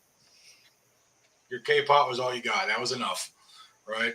That was body armor. That was for Rangers doing assaults in Mogadishu. The rest of you didn't fucking get that. You think you're a Ranger? Every World War, okay? Yeah. The fact of the matter is, and I'm going to get on my soapbox a little bit here, plates are for fighting upright and mostly in close quarters. They're perfect for low crawling. You are much better off taking cover. Or the best part was before they had the buoyancy neutral plates. And so it was like, hey, if you're doing VBSS, don't. Yeah, the reason why the cutaway plate carriers became a thing was because of the VBSS accident in '99 at First Force, where a bunch of dudes died because they couldn't get out of their body armor when the helicopter went to drink. Yep. Isn't that also why they which armor was it they wound up initially? I know there's been 2 or 3 since then, but something similar to what happened in '99 happened again in like 02 or 03, and isn't that where they came up with like the CRS? Yeah. Yes. Okay. Yeah. CRS. That's it. So that's a quick release poles that they fucking they do. And then they started adapting that to everything, like the IOTV vest I had in Afghanistan has like that quick release thing, and that adds a weight complication that the vest does not necessarily need. And here's the thing: at least the Marine Corps version of the IOTV, there was so much Velcro on it that the release wouldn't actually work. I never tried mine because God help you try to get that thing back together if you actually pulled it apart. No shit.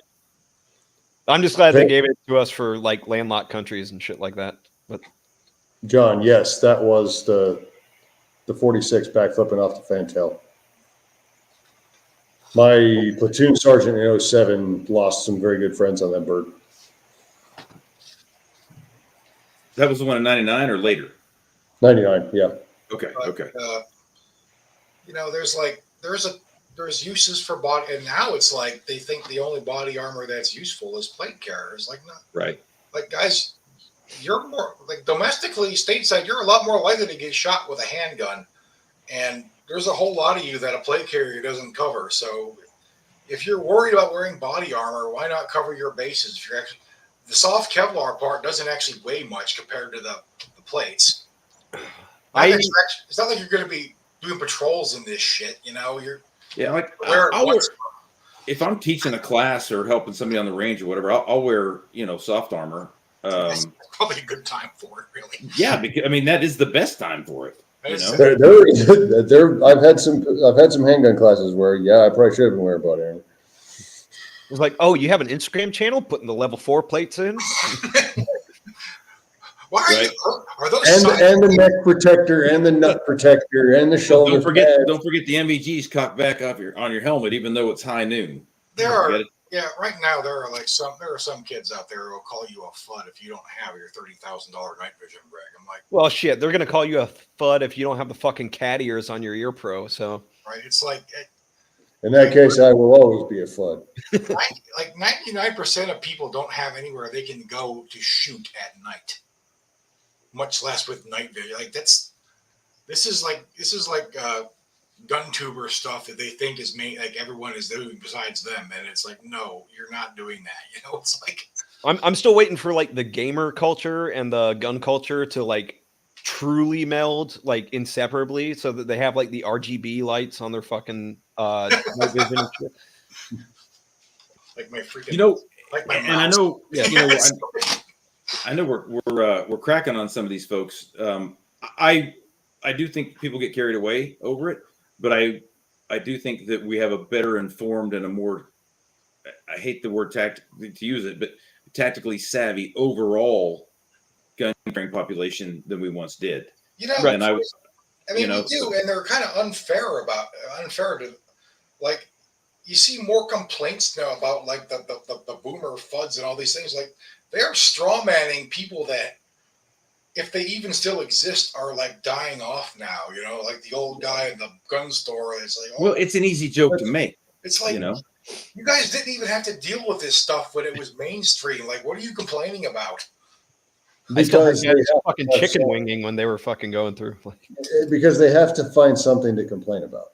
Yeah, it's the internet. It's mandatory. I mean, but yeah, you're gonna run into these kids that like whatever they were taught. It's not even kids. It's like fucking 30 and 40-year-olds now. But it's like whatever they were taught, that's gospel to them, and they'll try and pick it apart, not like really understanding the development of gun tactics and that stuff. So it's like the context and how we got there, like a Vietnam movie or something, and the guy's like either one-handing the 1911 or he's like cup-handing it, and they're like, oh, he's not doing the fucking Weaver grip or anything like that. It's like, guys, or like he didn't keep his finger straight off the trigger. It's like, right, that's historically accurate for this. Yeah, it's like that. Around for like the late 80s, early 90s. You know what I mean? Like, wasn't that, at least for parts of the Vietnam War, that was SOP, right? To have your finger on the trigger. There were units. So you could shoot faster. Fucking for sure. That whole trigger off the finger off the trigger thing. They didn't teach me that when I went through basic at Fort Leonard Wood in '99. Yeah. Right. 4 rules. What were that? It was like we'd walk in columns, on either side of the road. We're marching around Fort Leonard Wood. Have your M16s just fucking swinging everywhere. Yeah. Were you an engineer at Leonard Wood or an MP? I was an engineer. That would explain the transition to EOD. Shut your fucking mouth. How dare you? Those things are not even related. Sure they are. You should have been an MP. Then you could go around solving crimes and shit. Like Jack Reacher. Yeah. That's why I've tried to do Jack Reacher season 2 a couple of times. I just can't. The documentary Jack Reacher, where he just runs around and beats people up in the civilian world. What's funny is, so when the Tom Cruise movie came out, which got, I was like, it's an okay movie. And my roommate at the time, he was like SRT MP, so it was like not the fucking meter maid MPs, but like actual breach bay and clear fucking MPs. And he hated, he like would vehemently argue with me about how stupid it was, because like that's not what MPs do. Our military police do not fucking solve crime. That's CID. That's not us. We don't fucking do that shit. He was embarrassed that they made him the MPs cool.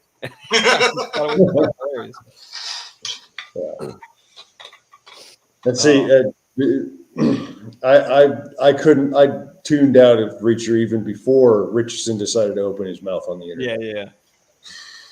Season 2 was not great. It's just too much, man. And speaking of fucking adaptations from the books are like nothing like what the shows are putting out. Really? Yeah. For one, I could make it through a season. I can't make it through one of those fucking books though. I've never tried. I haven't either, and I've also never read a Jack Carr book. Sorry. Pete read through one of those. Yeah, I read the Terminal List. The show was actually a little bit better. I don't think I've ever. No, I did read one, like what you consider like a mainstream like military techno thriller novel that I can recall. I read all the Clancy books, but before that, I read one. I don't remember the author. I don't even remember the title, but it was the main character was a Navy SEAL, obviously, who retrained and became a Navy pilot, Brad obviously. Thor. But that was Brad Thor novel. Yeah, I think that was Brad Thor. Because I remember this story because And then he Larry got- made me read it. And then he got to be an astronaut too. I was going to say, I thought this was the astronaut's fucking like biography, not But Brad this Thor. book predicted the Space Force like 20, like almost 20 years before it happened. But like the Air Force were the bad guys in this, and like the Navy SEAL was the good guys, and it was like there's like this renegade PJ, doing all this dirty. Like Why were the Air Force the back? Were they like, give us space back, you bastards? No, there was like this renegade secret space force in the Air Force, and they're doing all this black ops shit, right? Like they were out there. The They entire were like point the Space Force was a secret program, and they were putting shape charges on Chinese satellites, and they went to the moon. And Maybe this was shape charges on satellites. oh yeah, to blow up all the Chinese satellites if they started a war. Legit. And here's the thing, though. My understanding of space stuff is that like there's no real hiding anything. How do you do a secret force in space? good question. Good question. Stealth, man. I mean, the end of the book had like the Navy landing on the moon because the Air Force got in trouble for all that, and they had that electro drive on there. Remember that thing that was gonna that reactionless drive that the EMP fuck or the he had that because he thought that was gonna be something too, and it turned out that was a load of bullshit. So funny enough, I'm starting to think I may have called this wrong because that. Yeah. I don't think it was a Brad Thor novel. I was going to say I don't think Brad Thor can call or predict the Space Force being a thing while also saying that like he knows that like certain mercenaries are Swiss because Mormons don't eat chocolate or some shit like that. Like I do remember a story about Larry making you read some Brad Thor. That's how he convinced me to try to publish Dead 6. Why would you need convincing? That's a good story. It was not in the original version. It was not print worthy. The shit that I wrote online for fun, right? See, I never read the original. It was extremely amateur, and I go back and read the book, and I still think it's kind of amateur. It was my first book, but yeah, he so read that actually. Shush, let me finish. Yeah, say my bad. He let me. He made me read a selection from a Brad Thor novel, The Lions of Lucerne. Oh God, I read that one. Right. The plot of this novel is Swiss mercenaries kidnap the president from a ski resort in Park City, Utah. And they do this big assault. They kill like 30 Secret Service agents. And the one survivor is a Secret Service agent who was a former Navy SEAL, obviously. And where's Jean-Claude Van Damme when you need him? And he finds the hideout that the mercenaries were staying in, and he figures out that they were Swiss and not locals because they had this chocolate bar wrapper that you could only get in Switzerland because, in the 90s when this book came out, they didn't have international candy, I guess. And also Mormons don't eat chocolate, which is really funny because I'm pretty sure Larry was eating your frickin' Kit Kat bar when he showed me this, it was like. And then there was later on, I just thumbed through the book. There's another section where he described two of these Swiss mercenaries. One had like an HKP7, and the other one had an MP5K, right? And he said they were, quote, decidedly deadly duo. He went with the alliteration and the HK. And then later on, at some point in the book, like one of the female characters was fighting the bad guys, and she like stabbed him in the eye with a toothbrush, right? Handle. Like, okay, that's pretty brutal. His reaction to that was, I'll get you.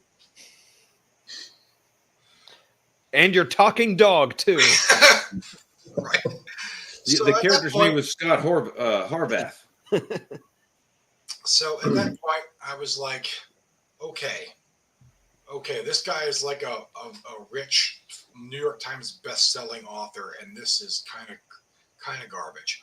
So and then I felt better about myself, and I still do. So I don't think So a couple I don't think things. I'm a particularly good writer. I just think there's a lot of crap out there. I like to think that you have all these motivational posters in your office, but instead of them being like traditional motivational posters, they're just like excerpts from like best-selling author. Vince Flynn, Dan Brown. There's just, I mean, the amount of crap out there has only gone way up ever since like Kindle Direct Publishing became a thing. Where, hey, that first rough draft that isn't fit to print, it is now.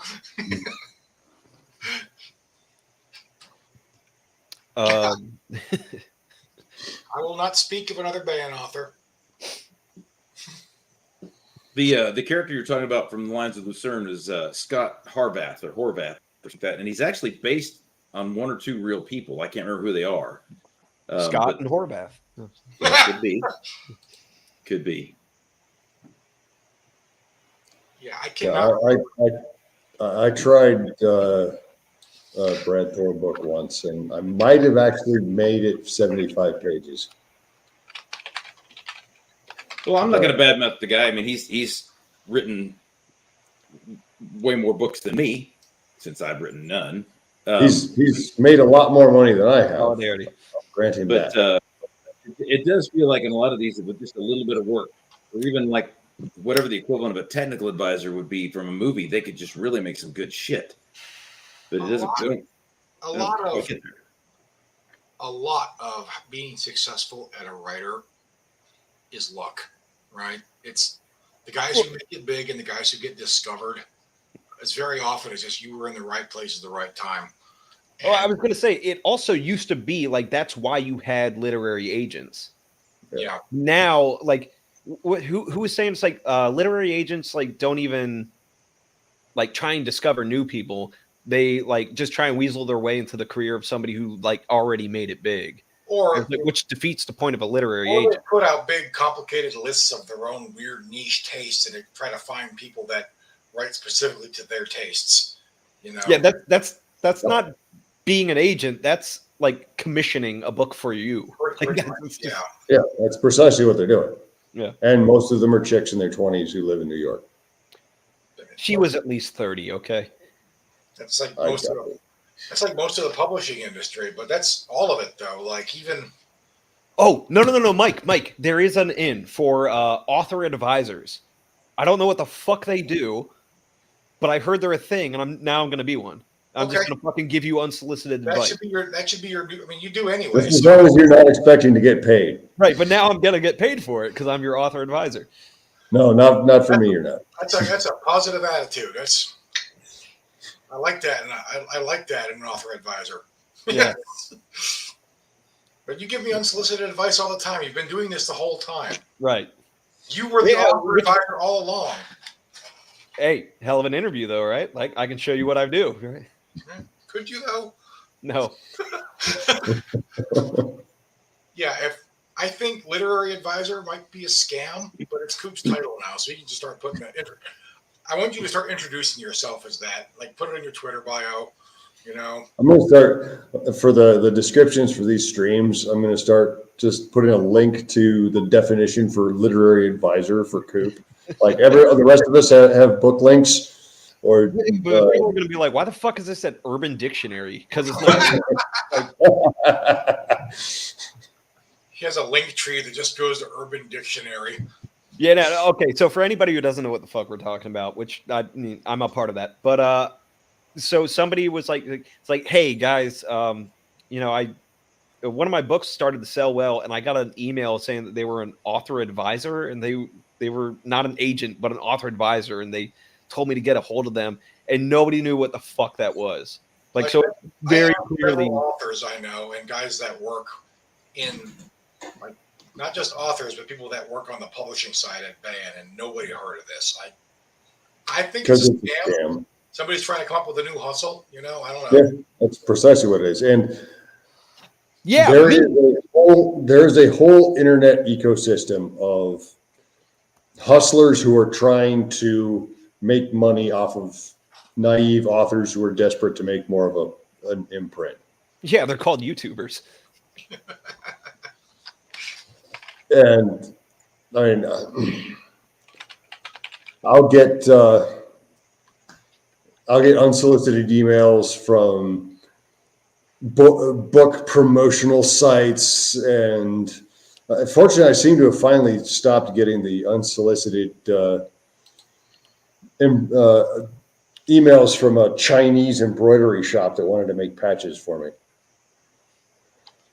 But, Okay, I found it. The book that I was talking about was called Free Fall, written by Judith and Garfield Reeves-Stevens. I think I tried reading that once. I read it in Qatar in 2004. Yeah, that sounds about right. I mean, I thought it was a fun read. It was just looking back. I'm like, Navy SEAL, also a fighter pilot, and then he got to be an astronaut. Like, that was one of the reasons. Like, I made Valentine just like an Air Force security forces, not like elite anything. His eliteness came from he had like an autistic superpower for shooting people. He wasn't like special forces anything. I will take that superpower though. Right. It's like I will admit there was a reason why in Maelstrom Rising I made everybody just bound all over the place, get like a million concussions. Yes. I made Matt an 0331 who basically said, "Fuck it, I can do this," and basically ballsed his way into Grex Leporum selection and made it. I mean, change it to 0311. That's how I got on the program. I mean, so yeah, I mean, that was like a big discussion that I had with Larry at a convention, or maybe it might have been LTUE once, about having your hero protagonist does not need to be a Navy SEAL. There's been a lot of that, like FBI agent and former Navy SEAL, Secret Service agent and former Navy. It's like for the longest time it was like the thriller author's go-to for a man of action. Oh, he's a Navy SEAL. You're like, that means he can do all this action guy stuff, and they just get that from the movies and from Dick Marcinko. That's one of the things I like about Cluse's books. Have you read Marco Cluse's stuff? Marco Cluse. I read his first book right after it came out. His main protagonist was a TACP, and it's a nice change, And Partlow. We know that guy. He's darkened our doorway on this stream before. Has he? Well, so his War series, I think it was. The main character was a Marine grunt officer with no specialty training, really. And he winds up working with, I think, some Delta guys and some Rangers, but he does a really good job of the whole inter-service, rivalry specialty. It's actually a pretty good take on it too, I thought. I do love just one thing, one trend I like, especially like back in the 90s and early 2000s, where whenever somebody would write about the Rangers and that they weren't actually a Ranger, it was always like off the mark to the left or the right. Like they could never get it right. It was either they were way cooler than Rangers actually are, or they just treated them like normal fucking grunts and like there was no like specialty to being a Ranger at all. It was just, they might as well have been infantry. I mean, the Rangers get mad if you say that, but no, trust me, I have pissed off many a Ranger by comparing them to just Marines. Well, that was Marine infantry lore for forever. The Rangers are basically just Marine grunts. I mean, if it makes you feel, the rest of the Army infantry feels the same way about them. It's like, you went to a school where you got kicked in the nuts for 6 months straight, and now you're just doing regular, infantry, like light infantry shit, basically. Well, I used to always piss off a bunch of Rangers who were tabbed because they would talk about Ranger School and be like, "Oh, Ranger School, isn't that just ISLIC, but for like Pogues can do it too?" And they were not happy about that. Because all their stories, it was like, yeah, man, I've got the same stories. I've heard it all at Islick, you know, like, which is just the squad leaders course. So. Do you think they'll ever bring back actual light infantry units? I'm sorry, Pete. I was actually asking about going to Ranger School at one point. My first sergeant at the time, just the last first sergeant we had, it was actually in 0321. He just looked at me and said, "Don't. You've been to BRC. You already know you already know how much life can suck. Go to some place where you're actually going to learn something." I mean, that's what I've known people have gone to Ranger School. It is just a kick in the balls for 6 months. It's miserable. They're just trying to make you quit. And then after that, yeah, you get really high speed, like light infantry training, and they do fast roping and they do rappelling and all that shit. But that's if you're going to be an actual ranger. Yeah, a lot of people go through the school who don't actually become rangers. They get attached, or they just go to the school to get a tab not to get a tab, just to go to the school because in the Army, going to the school is one of your little Boy Scout badges that helps you get promoted. You know, it's hell in the infantry. It's hard to get promoted past a certain point if you haven't been to Ranger School, right? Isn't it in the Army? Yeah, for a while, at least it used to be. Yeah, it was expected. So. But Dave, to answer your point, as far as like true light infantry goes, it's kind of what like Marine infantry was for a lot of GWAT, like the way that they were utilized and that stuff. It was basically light infantry, no support whatsoever, no fucking armor vehicles or any of that shit. Meanwhile, they were also taking force recon and treating them like mounted infantry. So it was this weird mishmash of mission creep. And then the problem recon running around. Recon has always had is that the units we get attached to never knew what to do with us. It's like that we had these capabilities that they didn't understand, that their commanders didn't really understand and didn't know how to utilize. Yeah. What were you saying, Mike? And then meantime, you had like a bunch of Navy special warfare guys running around a damn landlocked country. You know, they had even less business there. Like, why are you here? There's no ocean here, but no, they were there. Look, I have no problem with Navy special operations operating in a landlocked country. The problem I have with them is when they try and accomplish like a company-sized objective or mission with 4 dudes. So, well, there are other problems. I think some of that was just endemic to the GWAT mentality too, where people got this idea in their heads, like at the leadership level, that you don't need like a company of infantry. You can just send in these special forces guys; they'll take care of it. Special they're like super infantry. Like they're super guys. They can do it. They have more hit points. You know, they've leveled up, and it doesn't work like that. You know, right. That's how a dozen. What was it? It was like 20 SEALs die in a helicopter gets flying in broad daylight. It gets shot down by some Haji with an RPG because they're still just guys. You know, it's like. Now, I have to imagine, like, when you get to that point where you've gone through Q course, you've gone through selection, you've gone through all this shit, done fucking Sephardic and all this stuff. You've done all this badass training and shit through your entire military career to get to this point of eliteness. And then they just use you as grunts anyways. It's kind of like prestiging in Call of Duty, where it's like you just start over again, but you have like a plus next to your name or some shit. No, that's actually a pretty good analogy, I think. And it's not the unit's fault. It's people. You give them a tool and they don't know how to use it. Right. Yeah. And some of that was ignorance backed up by rank-based stiff-necked pride, and some of it was political, because some of the stuff that had to be done in that sort of an environment, well, I'm not trying to lean towards the war crime side here. I'm talking about lower profile, dropping some of the armor, getting sneakier, doing things a little bit more outside the box. And the Marine Corps really hates that.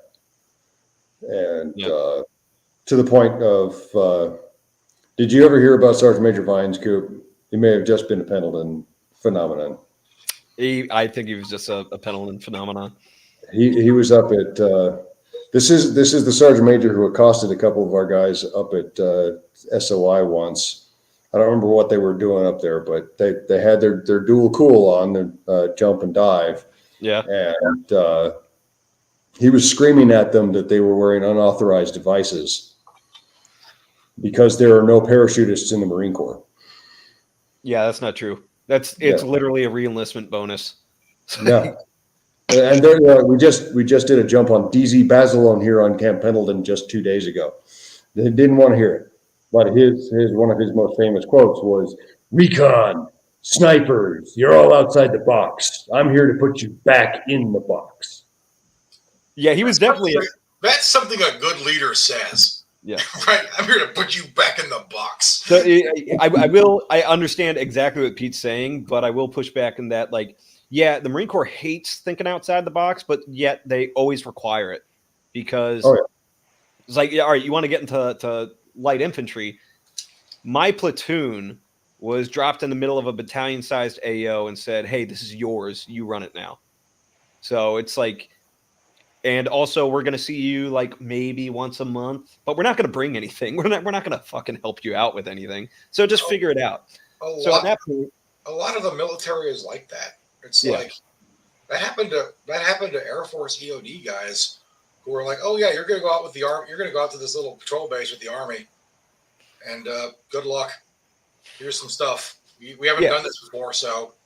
So it was basically just like, "Hey, you guys fucking figure it out, and fucking if you don't blouse your boots correctly, we'll fucking kill you. But see you when your deployment's over." And then they fucking skedaddle, and you're fucking.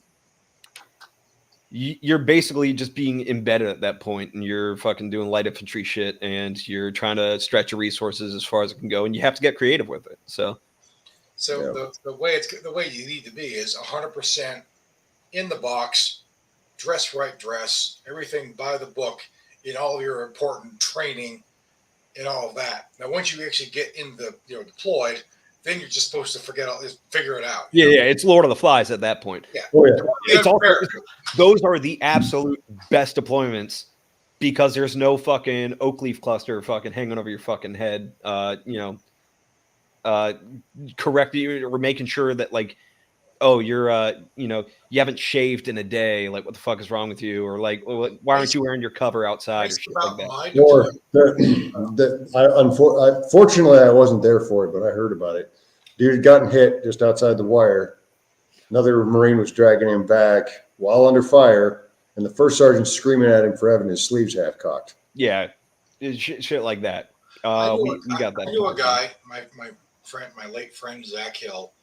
Him and his brother Josh were both at the what was that prison in Iraq, the infamous one, right? Abu Ghraib. Yeah, when it got attacked, they were both in the same National Guard unit.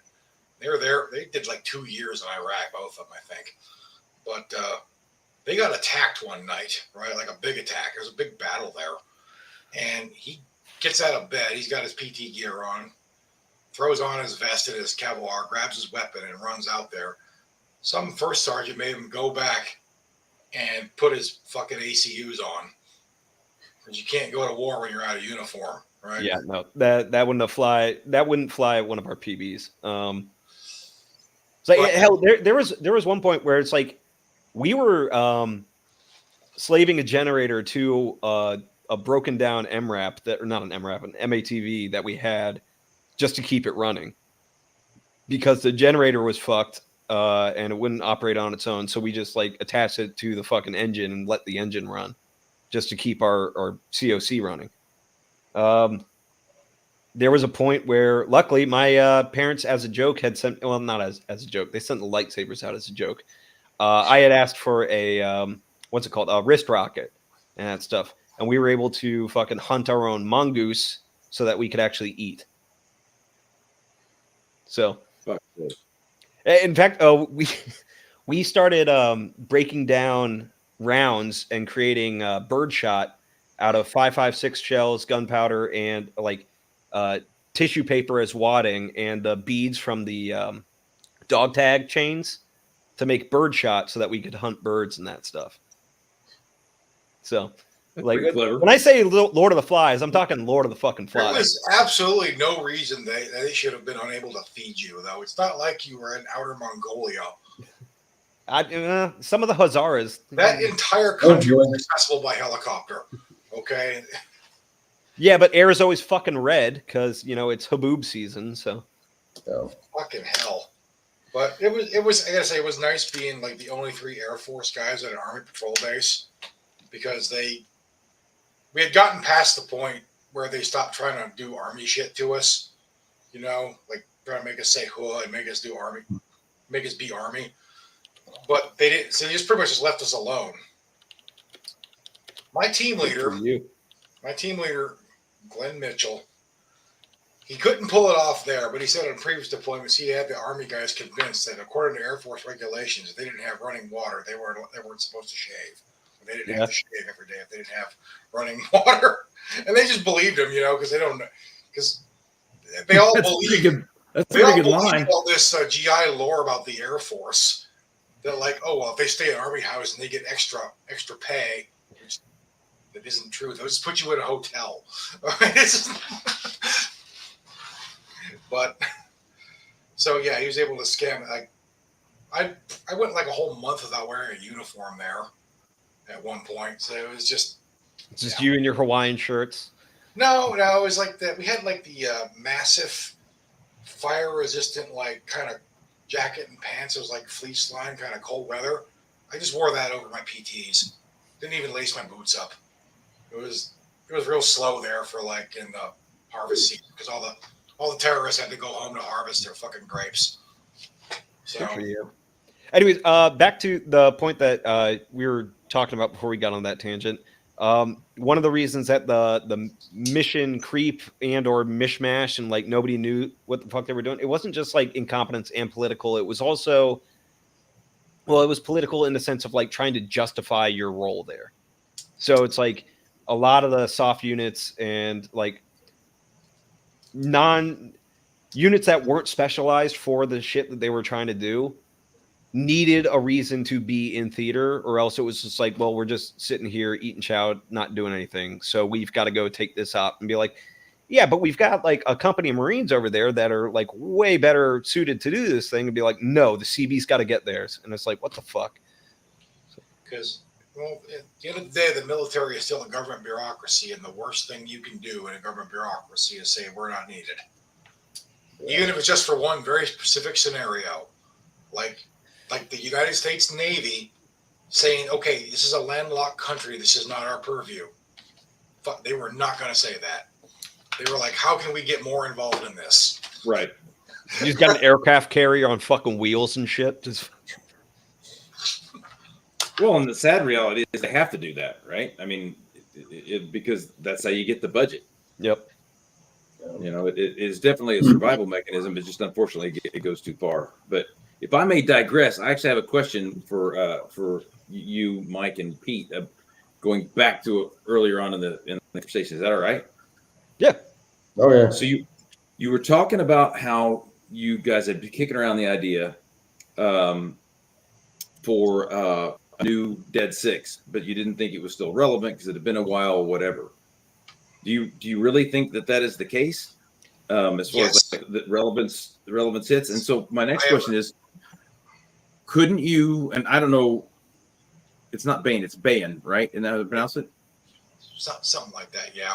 Okay. So there are some authors like Brian McClellan that periodically in between novels will just write short stories or novellas or whatever and just release them digitally to keep interest or whatever. Couldn't you guys do something like that? Do a couple of novellas or short stories or whatever set in that world to kind of rejuvenate interest and then work that into? Well, only if I could talk my publisher into it, yes, we could. Because listen, before you start pointing at crazy things. No, I'm pointing it for one of our viewers. Oh, except I'm not even drunk and I can't get it right. Because my publisher owns the IP, so I can't just go write whatever I want for anybody else I want. It belongs to them. Right. Also, Just instead of calling it Dead Six, call it Deus Ex, and it'll I could write something else, but it's like I could barely handle the minor writing load I have now. So I wasn't lying to you all those times I said I don't have time to write articles for you. It's like I don't. I have No. Dude, I'm just hashing on you. I get that. I mean, it's easy to get overloaded fast. And as for Dead Six, I think it's been long enough, and I would rather do something new than try to sequelize that. I'd be worried it ended up being like the Star Wars sequels. You know, it's been almost a decade since the last one came out. I would rather just let it sit as it was and then do something new. See, Mike, I think I understand that concern, but I think you could actually capitalize on it because it's already an alternate history, which came as a shock to most people. Like they were mad that you guys included like a nuclear civil war in China. It's like that didn't happen. It's like, yep, you guys catch on fast. But so it's already an alternate history, so you don't have to like update it for modern times. Like you can just continue it from wherever the fuck you wanted and branch out even further with like how crazy shit happens. You've already established that world and that timeline. You can just stick to that and not worry about all the shit that's happened in the past 10 years or anything like that. The other thing is, like, all right, the series thrives on the whole like conspiracy theory thing. Like, what if this stuff was true and all that stuff? Conspiracy theories are big right now. I know, but that's the thing is like they're so retarded now. When I wrote that, like conspiracy theories were kind of fringe and they were kind of fun. You know, it was like they had to be well thought out, or else nobody would take them seriously. Now, right now you got people like seriously like, I haven't seen any. How come we haven't seen any GoPro footage of the Ukraine war? Is this even happening? This is a fake war. No. And that was. And that's when it's not just that's when it's not just a mashup of of 1960s Soviet propaganda plus Mein Kampf. Yeah, that was Mike Cernovich, so that was also a lot of drugs. Well, bro, no, you got to bring back Dead Six so that you can go in hard on the real conspiracy. Now that I know about it, yes, that would be. Which conspiracy? Okay, so. Oh boy, here we go. Very famous British author who is like the line like it was a dark and stormy night and all that stuff, like the guy that did that. Well, in the like 1871, I want to say, he published a book that was very of its time when everybody was into like this mysticism, spiritualism, like plus evolution thing. That's where it's like oh the we can re-evolve into like a master race and that stuff. But it was based on like this secret ooze underground that like powered, this magical Ubermensch race, and so it was like half Journey to the Center of the Earth, half like one of those boring, like philosophical books from the 1800s. I say that because the Nazis thought this was real, and while they were losing the war, they were spending money and resources and like legitimate efforts to try and find Vril so that they could win the war. No shit. I never even heard that. Yeah. And so like occasionally you'll see it like come up on like Twitter jokes whenever somebody's, making fun of the We Was Vikings, neo-pagan groups and that shit. It was like, oh, my Vril. Yeah, I mean, it's one of those things that started off on the internet as a joke, but some people don't. They forgot the part where it's a joke, and yeah. Well, I mean, it happened 100 years ago too, when the Nazis. I mean, this is real. This is the same internet where you have people saying that such and such is definitely a CIA op, and the evidence is: have you ever watched any of the Bourne movies? Yeah, I was like. Somebody's like, I saw an actual comment on Twitter was like, you seen like the Jason Bourne movies? It's just like that. Like, yes, Anon, it's just like that movie you saw, that Hollywood movie made by Hollywood that you also think is all full of pedophiles and Satanists who eat babies. See, But they're- they would know because But they they're work with giving you those the guys. straight scoop about the CIA, though. Right? Guys, think about the. They don't. Like I said, conspiracy theory stuff used to be fun. Now it's just retarded. So Well, in fairness, it's always been retarded. It's just some of them are more entertaining than okay, others. it's gone from like a little bit slow, like Forrest Gump, to like needing a feeding tube. Okay, that's And they're just sucking on Vril, you know. To throw my own oar in from the not even so much the publishing side of things, but the sort of authorial side, because I've had people begging me to bring the American Praetorians back. I'm like, American Praetorians is finished. I wrapped it up. There's a reason why there's so few of that team that survived the last book. Spoilers for anybody who hasn't read it yet. No. You got to bring it back. It'd be like the Special Force Awakens. But again, if it's a creative issue for you, if you're like, I just don't want to do this, I want to do something different, I get it. But if it's a mechanical issue and you have fans that want to read it, a lot of that for me. Why not do a prequel or some For shit? Dead Six, for me, a lot of it is just I don't know if I want to do it now. And like Larry wasn't even interested in doing another one before. I don't know if he's not because he didn't like, because he was absolutely swamped. He actually gets his books written and turned in on time, you know. So it's like he's got a lot of work. So it was like, you know what? Maybe it's just best to let it go. So. No, I get it. I was just curious. But have you looked at doing for those who are more mortal in their writing, and going back to how I hate Nealon, for people that can't crank out 27 full novels a year, have you guys looked at doing something like where it's a novel 1 year and then a couple of short stories or novellas and then another novel? I'll let you know when I can get to a novel a year. I pulled that off a couple of times, but no, I can do short stories and novellas. But like my publisher only does them once in a while. They don't. Here's the thing: is like, here's my thing about writing. Is like I kind of enjoy writing sometimes. For me, it's a job, right? Mostly now. I enjoy the creative aspect. I really enjoy world building. I enjoy coming up with a world and making up the history and all that. The actual storytelling part is the hard part for me. The writing the sentences and the typing and that's all bullshit that I wish I could make somebody else do sometimes, you know. But have you tried using a computer instead of a speak and spell? It's called a voice to speech software. Okay, it's.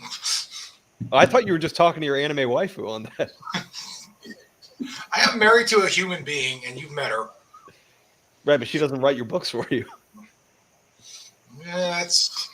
You should do like a survival guide to the prairie where it like goes into, you know, more bear facts, the freshwater fish people. We've talked about that. But like you can write it like an actual like a guidebook rather than a I've talked about that too. The thing is though, is like I got to get somebody to pay me for it, because and same with the short stories is like I wouldn't mind doing them. They could be fun. I kind of struggle with a short story because I have a hard time writing within a set word limit. It's either too short or too long, but I can make that work. But it's like somebody's got to pay me for it. I'm not gonna. It's work, you know. And so if you can come up with some money, then yeah, I'll write you something. But it's like, I'm kind of mercenary like that. I've done a couple. I can't relate to this at all. I've done a couple for really promotional purposes. Like the Colonel has the plan to lead into Brannigan's Black Hearts, which I don't know if anybody even remembers that story anymore. What, It's still on the website, but you talking about Colonel has a plan? yeah.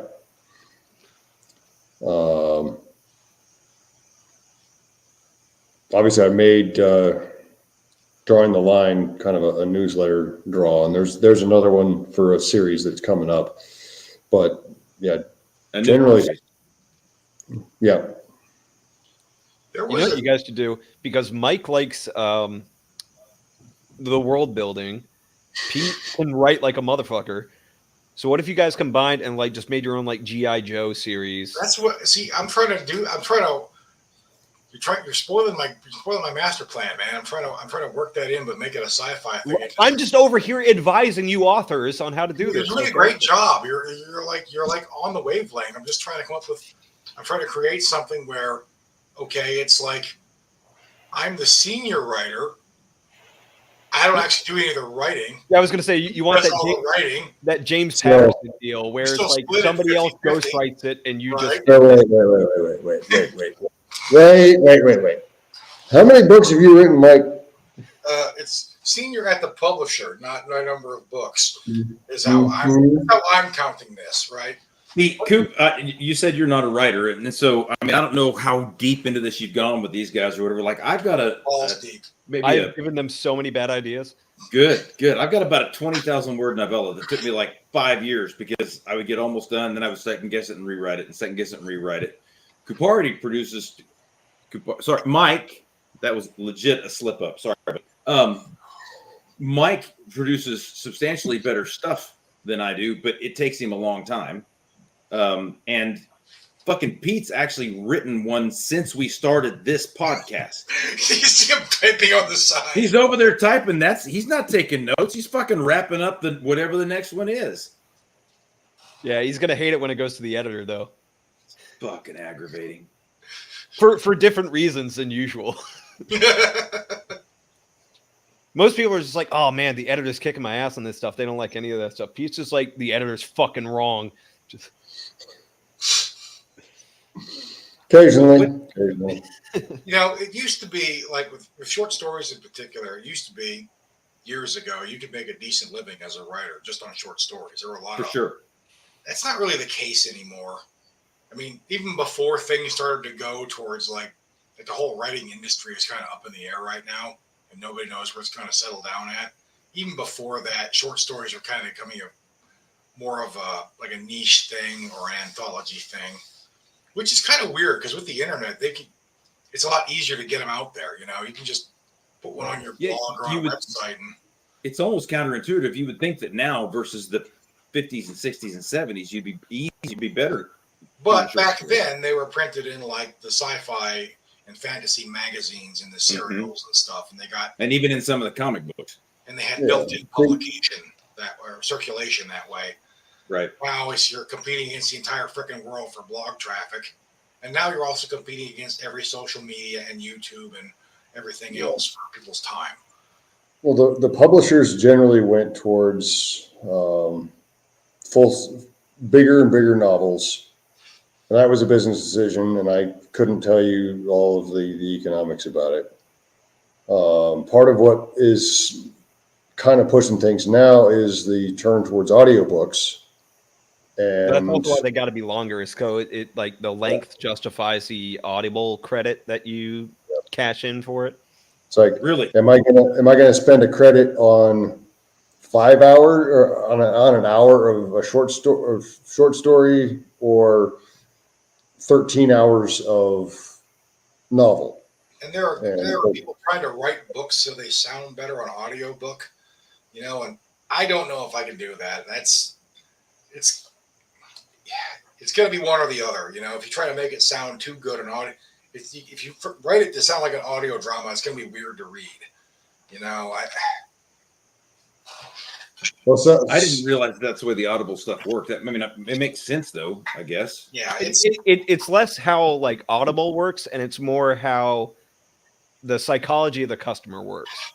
So if I get a certain amount of credits per whatever month that they come in at, it's like I'm now stingy with how I spend these credits, right? And so if an audiobook comes out or I'm looking to spend these credits, there's this, all right, how much bang for my buck am I getting on this stuff? So if I see, like a 3-hour audiobook versus a 13-hour, like Pete was saying, I'm going to spend the credit on the 13-hour one so that I feel I'm getting more for expending that credit. Whereas, I mean, short story stuff, if you're just paying out of pocket on that, it obviously the studio is going to set the price, or the publisher is going to set the price and all that stuff, but it might be able to be cheaper for a shorter audio file because there was less like studio expenses and stuff like that.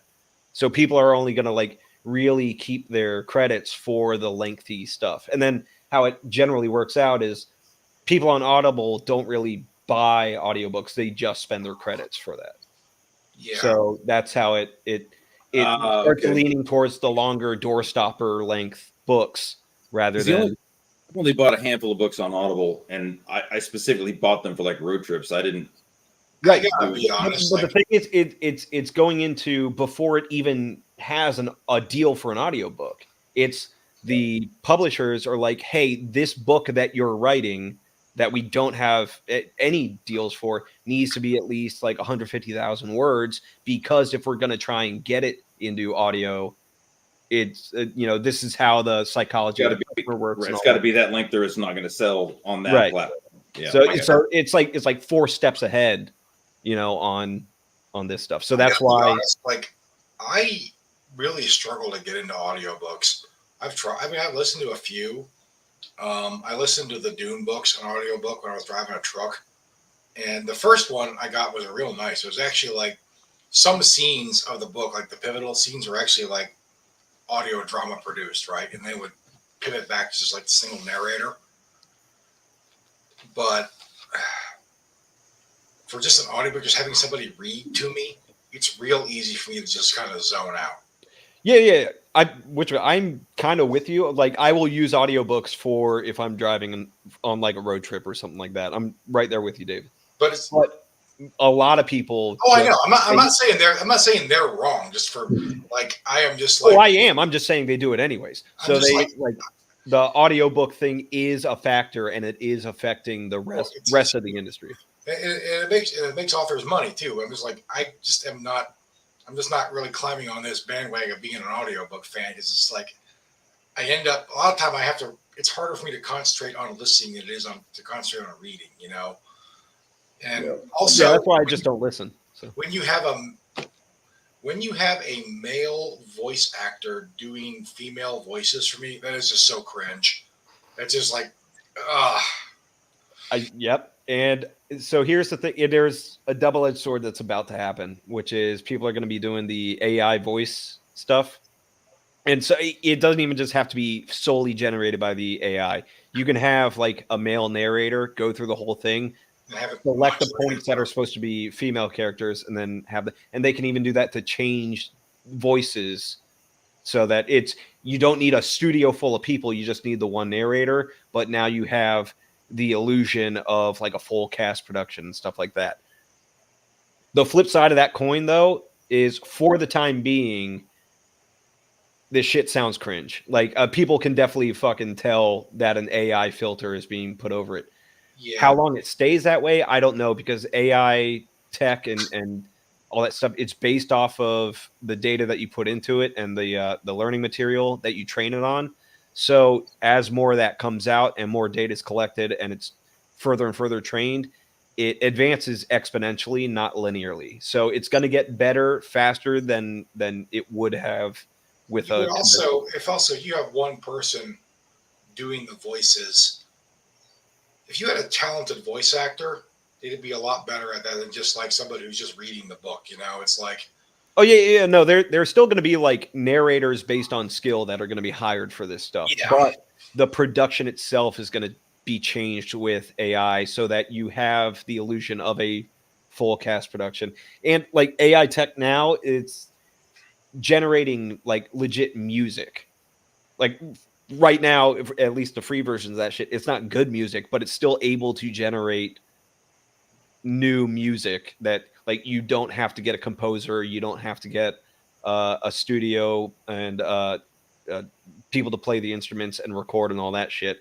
The AI program can actually generate it based off of all the collection of music that it's been trained on, and you can do that stuff. The thing is, it's very obvious it's AI now. The question is like when it gets to the point where it's a serviceable replacement. Now you're going to have like sound effects and a soundtrack and all that stuff playing behind the narration that's done in this full cast of voices. And it's all going to be done with just like a couple of producers and the narrator. So at that point, though, I think you're getting into it. People are going to start just writing audio dramas instead of writing a book and having it read as a. Well, and I mean, they kind of are now, yeah. Yeah, maybe that's going to be another form of entertainment at some point. Because I could totally see there people writing books and some people writing audio dramas. Radio 60 years ago, right? I'm also just thinking of a line from 1984 about how they had machines writing books, but they were still plowing fields by like behind oxes and hand plows. It's like if we get that green new guys, we might be getting there. But we are at 2.5 hours, so we should probably wrap this up. Dave, you got anything to plug? No, I'm sorry, Mike, I interrupted you. I'm saying I'm tired. Pete's tired. Coop's on like his 18th cigarette. Dave's starting to sober up. It's the worst way to end. Well, Pete's like, well, I've already got 100,000 words here. I might as well knock off for the evening. And he's already writing the sequel. Is he? I hate that guy. No. He's done with the book. He wants to split some logs. It's. Well, he's waiting for the guy in the helicopter to come out and just be like, "You're a hard man to find." Not hard. Yeah, he definitely he's got that rustic look. But anyway, no, I appreciate you guys having me on here. I hope I didn't make too much of an ass of myself. You made just the right amount of ass of yourself, I think. Good. Honestly. I appreciate it. You made a good ass. So yeah, I hope to come back sometime. And then obviously, you guys, if there's anything I can do for you, let me know. Or I know we've been doing a little bit of swapping, gear and stuff for content and some paid gigs, but whatever I can do for you guys, let me know. Mike, you got anything? Not right now. It's been a long day. I'm probably going to go crash. So I think I got up at like 4:00 in the morning. So damn. All right, what folks. about you? What's this new book that you wrote in the last 2.5 hours that we've been doing this? Yeah, it's a valid question, Pete. Well, I'm actually, I'm going to make reader hate me even more right now, but I'm actually working on 2 projects at once right at the moment. One is we've gone straight into loathing.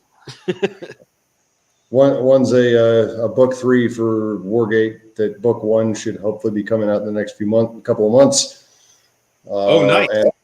And the other will be, yes, I'm returning briefly to Jed Horn.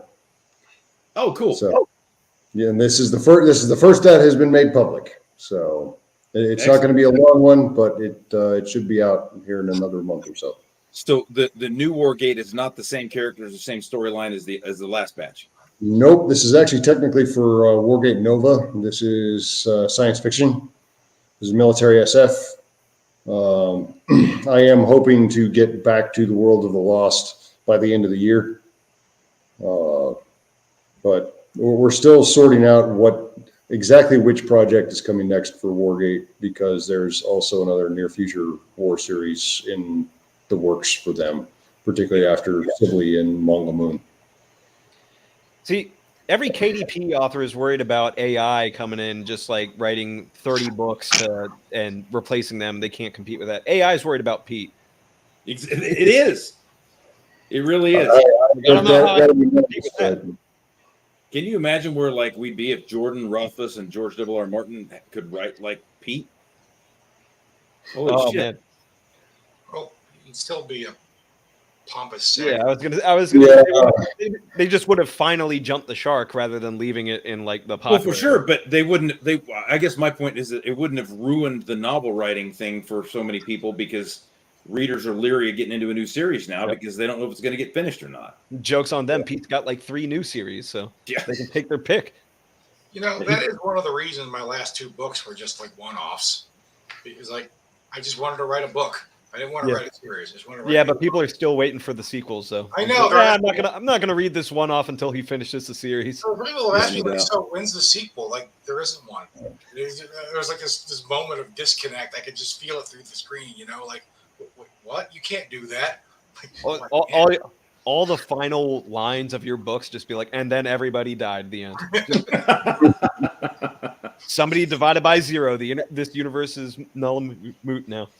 For sure. To be fair, this Jet Horn is basically a standalone, so you could even pick it up without having read any of the others. Well, they're all kind of like that, which I like. No, Yeah, I try to kind of do that with Jed and with the Black Hearts. I try not to do too much with those. Well, if you haven't read the rest, you're going to be completely lost. I try not to do that much. I mean, it's a lost art, but like okay, so Sherlock Holmes used to do that shit where it's like, yeah, there's a ton of those stories, but you can just take your pick and just start anywhere. Just immerse yourself in it and go. Yeah. Very episodic is the word. Yeah. Well, so do you guys need anything from me? Any questions for me? Anything I can do to help out or whatever? Or... No, thanks for coming on. And everybody should go visit his website, breachbanglear.com, for all your debauchery and gun-related content. And the dynamic duo. And what do you have any other websites you're putting stuff out there for right now? I mean, I do some freelancing for other stuff, but mostly it's just editorial stuff. My own articles typically is just Breach Bang Clear. Breach Bang Clear is a good website. It's got good guys, and they've been putting out content steadily for when did you launch that? Like 2012, 11, something like that? Well, and it was a blog spot. Remember that? The blog.blogspot or whatever in 08 and 09. I think we sort of went more mainstream or whatever you call it. I think in maybe 12 or 13. I honestly don't remember. Man, thank you for the kind words. Blogspot. That's like the new generation's version of LiveJournal, where they're just like, "Oh, that's a thing that used to be." They really did that? Yeah, for sure. Yeah. All right, folks. We will see you all next month. Thanks, fellas.